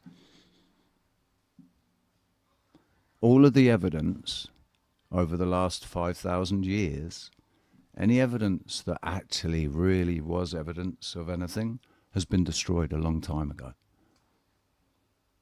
And any other evidence that might prove a counter-narrative to the one that we've been fed is either kept under lock and key, firmly hidden under lock and key, and probably thousands of tons of rock, or it's been utterly destroyed. They've been rewriting our history for the last 1,000 years. Now. Eh? You have your alternative theories now, so you kind of have some idea. Right, because now's a good time for them to allow all of these alternative theories out for everybody to chew over and argue over and fantasize over and get lost in, right? Without realizing that we can all argue about what's been, right? What's happened. We can all argue about it. We can all have different perceptions about what's been and what's happened, and it might help us to understand what's going on now. But the most important thing is what's happening now and what we do from this point on. That's what actually matters, right?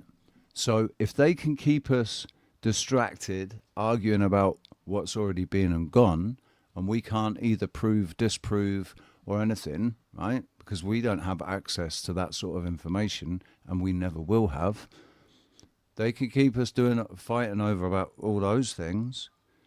Then that's keeping us from affecting real change now that will lead to a shift in the status quo. Okay, so hypothetically, let's say we all believed in your theories, no evolution, there's a higher power out there. Let's stop using let's just say, if you want to do that, if you want to play that hypothetical, let's say that everybody knew. That's how it actually was, and that everybody knew that. Then the world would be a completely different place to what it is now. I can't tell you what it would be. I could be all romantic and hopeful about it and say it'd be a wonderful place, but I think that this place, this realm, is and always will be. It's duality exists here, polarity exists. So as long as there's somebody that's really good, there'll be somebody that's really bad.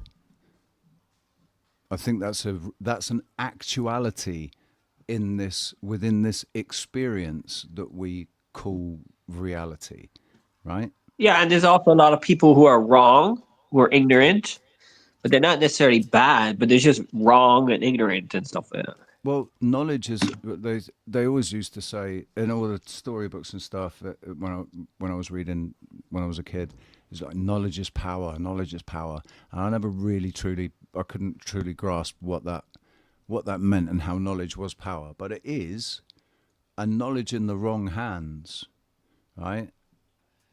And not enough. Like you can have a little bit of knowledge, but that little bit of knowledge by itself, with no true understanding of how that little bit of knowledge fits into the larger scheme of things, can mean that it's dangerous. It doesn't. You try employing that knowledge, but because you haven't got a full picture of what's going on, it doesn't work out the way you thought it was going to, right? But then that brings, like, knowledge is at the end of the day, it's just knowledge, but it's if you can apply that knowledge to wisdom, right? Wisdom is applied knowledge, right?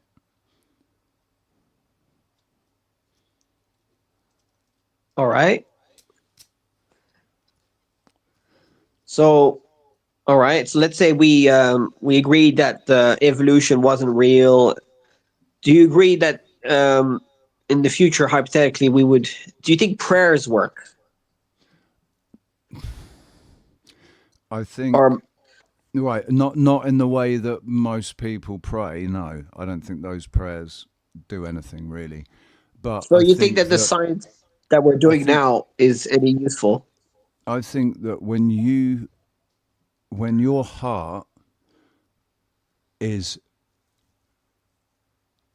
when you really, really mean it, and when you really need it, your prayers are answered.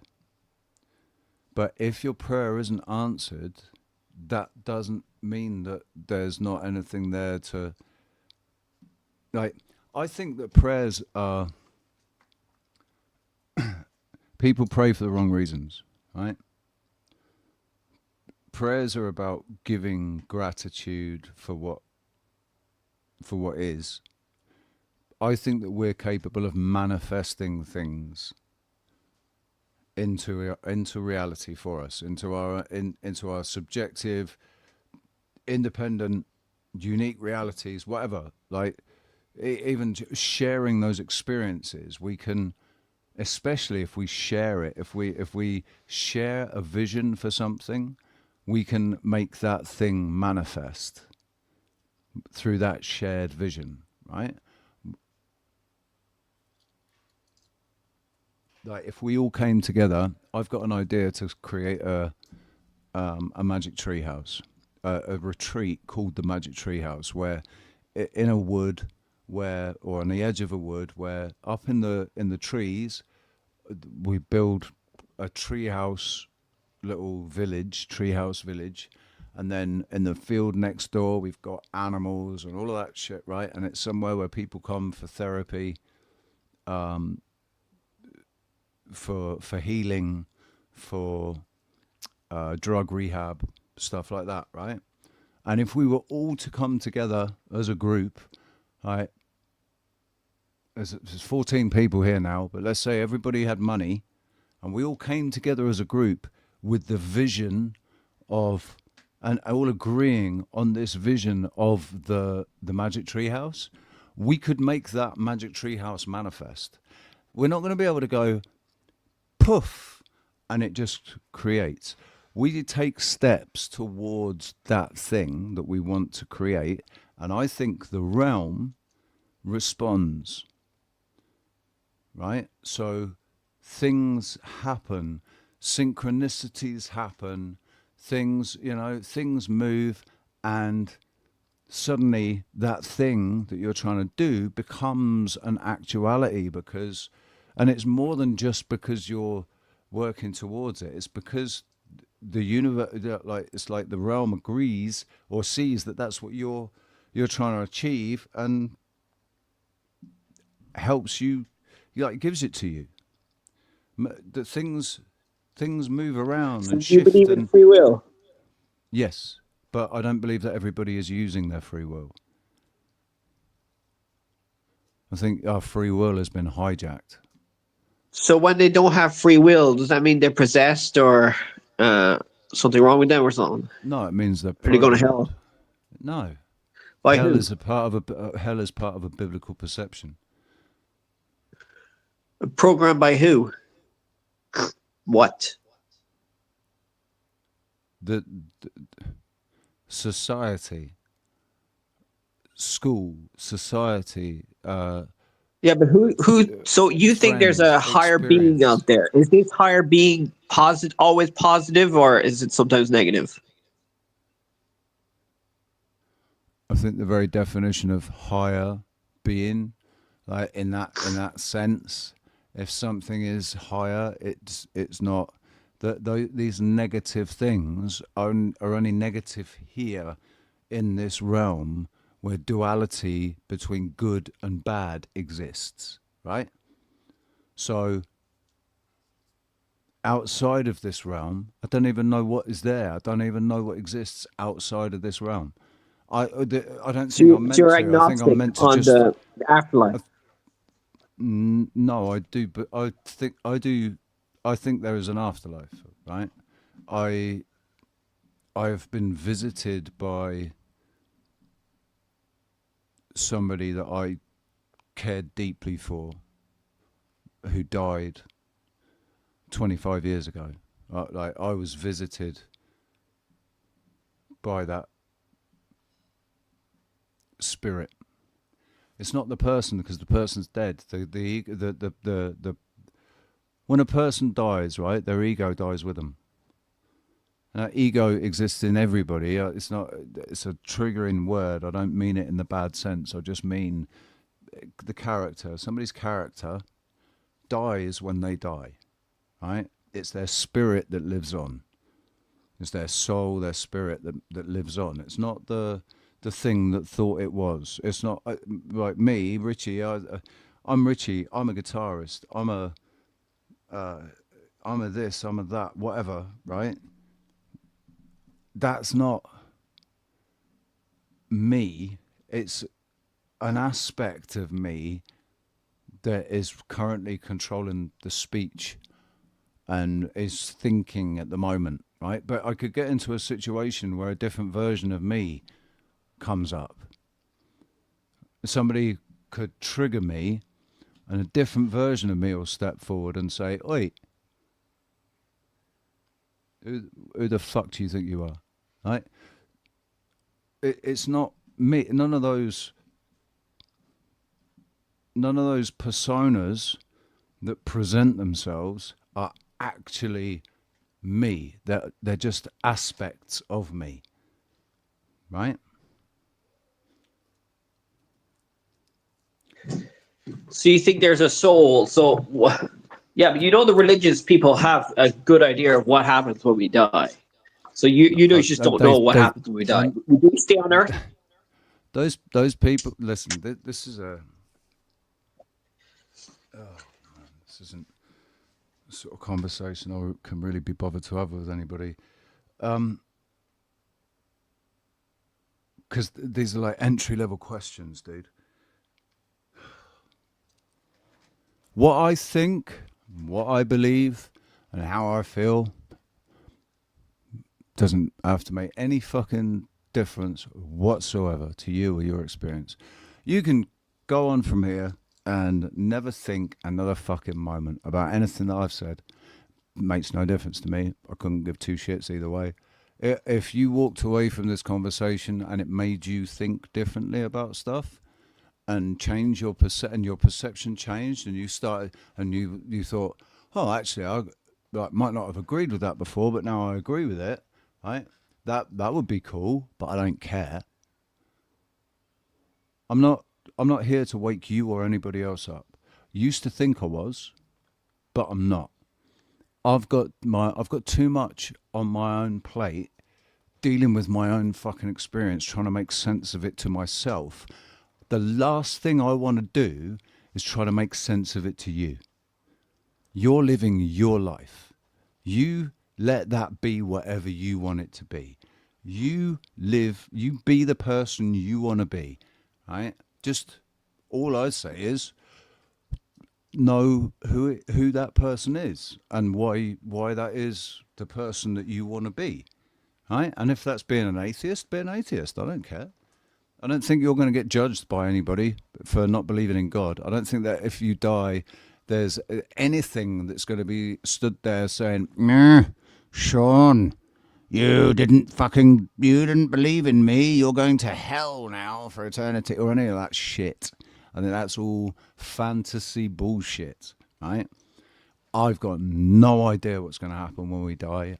I'm kind of looking forward to it in a way. It's going to be cool. It's going to be a proper adventure.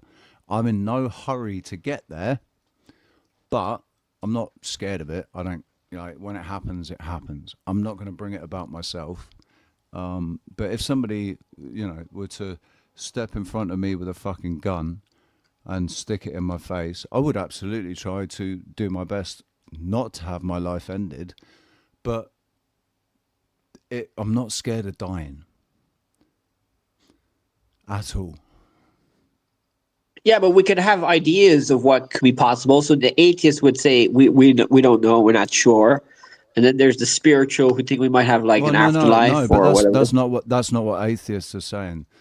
Agnostics say yeah, that. true. Atheists say no, absolutely, it's not real. None of that is real. Everything is purely physical and actual. It's matter. It's physical matter, and that's all there is. And we evolved, and that's it. And that there's no other story. That's what atheists say. They believe that doggedly. It's a belief system for an atheist. That's the most hilarious thing about it. And to try to convince an atheist that they're wrong it's a fool's mission, because if an atheist already thinks he's right, you're never going to be able to prove to him that he's wrong. Right? Just like you're never going to be able to prove to me that I'm wrong. Well, no, if I get a miracle, like if people show me a proper miracle of a god or afterlife, then I believe it. I might like it, but I'll have to trust it.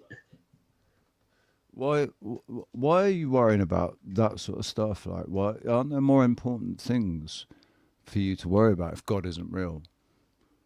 Aren't there more important things to be talking about? Why would you waste your time if you're as an atheist, right? Just as an atheist, why waste your time talking about something that you don't believe in? I don't. Well, no, I'm trying to convince you that there's no God or afterlife or something like that. Why? Well, I'm not. Why? Because the beliefs of an afterlife have consequences on the world now. So hypothetically, let's say we all believed in what you think, then a lot of people would not be able to, there's a lot of beliefs history or evolution. If everybody didn't believe in evolution, science, a lot of biology would not be able to be done. We wouldn't be able to make new vaccines and antibiotics and all that. I mean, for one thing, atheism is very communist, isn't it? It's a communist idea. Yes, it's true. The communists were all atheists, but yeah. I don't know in the future so all the atheists for thousands of years before that, do you think atheists existed? Yes, there was. I read the Wikipedia of atheism, and there was people in India that were atheists a long time ago, and all that. Well, so it's Greeks and all that. So we're told. Wait, they do like to tell us things that back up their story. You know, they'll always tell us whatever it is to back up their story. But the thing is, I'll fall back on what I've always said, that my mum taught me very young, that you can never ever ever trust a pathological or a compulsive liar, right? Or a prolific liar. You can never, ever trust a single fucking word they say. Everything that they say should just be thrown in the bin and disregarded completely, 100%. Because you cannot sift the truth out of the lies. And that is the case with all of our institutions, NASA, fucking government, all of it. The entire fucking system. They are pathological, compulsive liars. So, as far as I'm concerned, anything that's come from them can just be chucked in the bin. And I'll just make my own way, thank you, and try and work it out for myself. And only worry about myself, and only worry about what I think, not what you think. So you would not trust any medical stuff or anything like that? I trust surgeons because they've saved my life twice. I do not trust doctors at all. I would sooner go to a healer. Like homeopathy and what else? Well, I mean, I'm level 1 Reiki activated, and I've got friends who are masters. I've had Reiki performed on me before, and it's worked. It's real. I've, through my own perception, my own self-belief,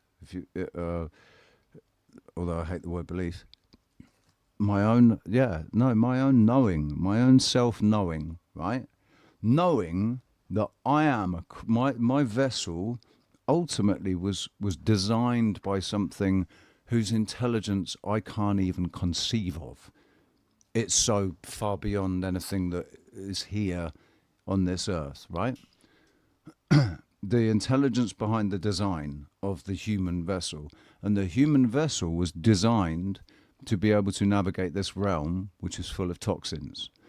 And everything that comes into my body that isn't meant to be in my body packages it up in a nice little package and chucks it out again. And that's normally through phlegm, inflammation and phlegm, right?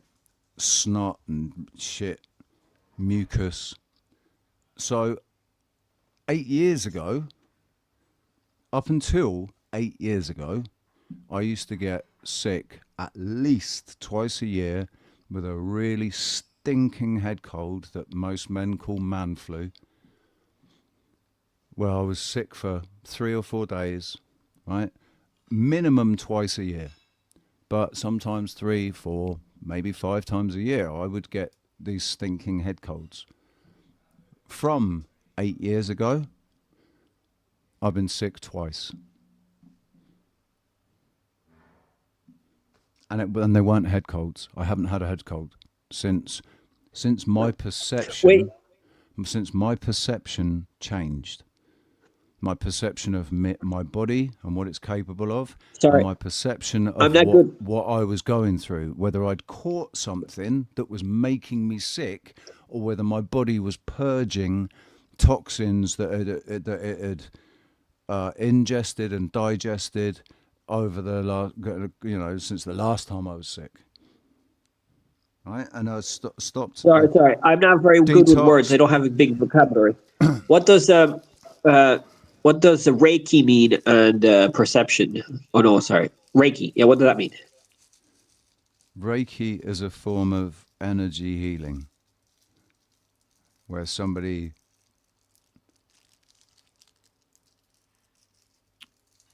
heals you through energy and thoughts, basically. But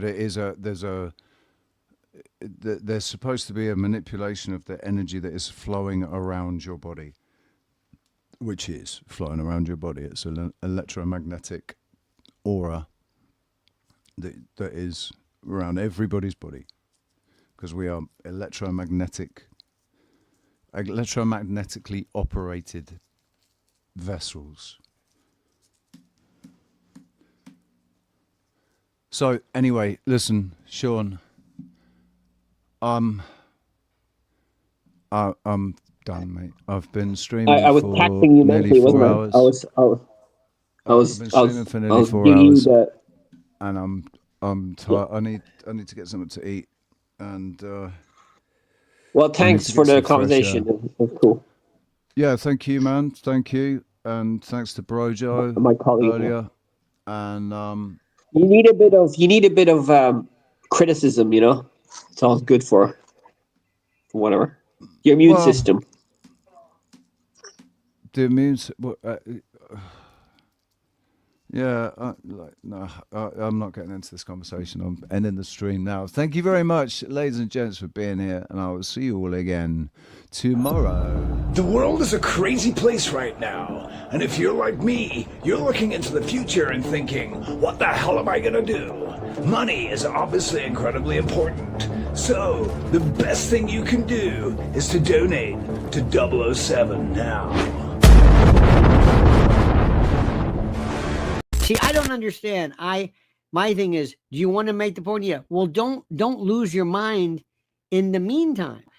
I can't even talk to people anymore. It's nuts. Does anybody know how to talk about anything anymore? They don't lose their mind, but you do and we do, and I don't understand why that is. You can't go through. Listen, we're turning this into a joke. This is a joke. I'm not saying you have to. You can't laugh. Be very serious about it, but give me something and speak to me like somebody who's the pilot of a ship, who's very cool and calculated. But this is ridiculous. There's something wrong when you're screaming and yelling at somebody. It's that Piers Morgan school where they want you to go and scream at each other. I don't understand.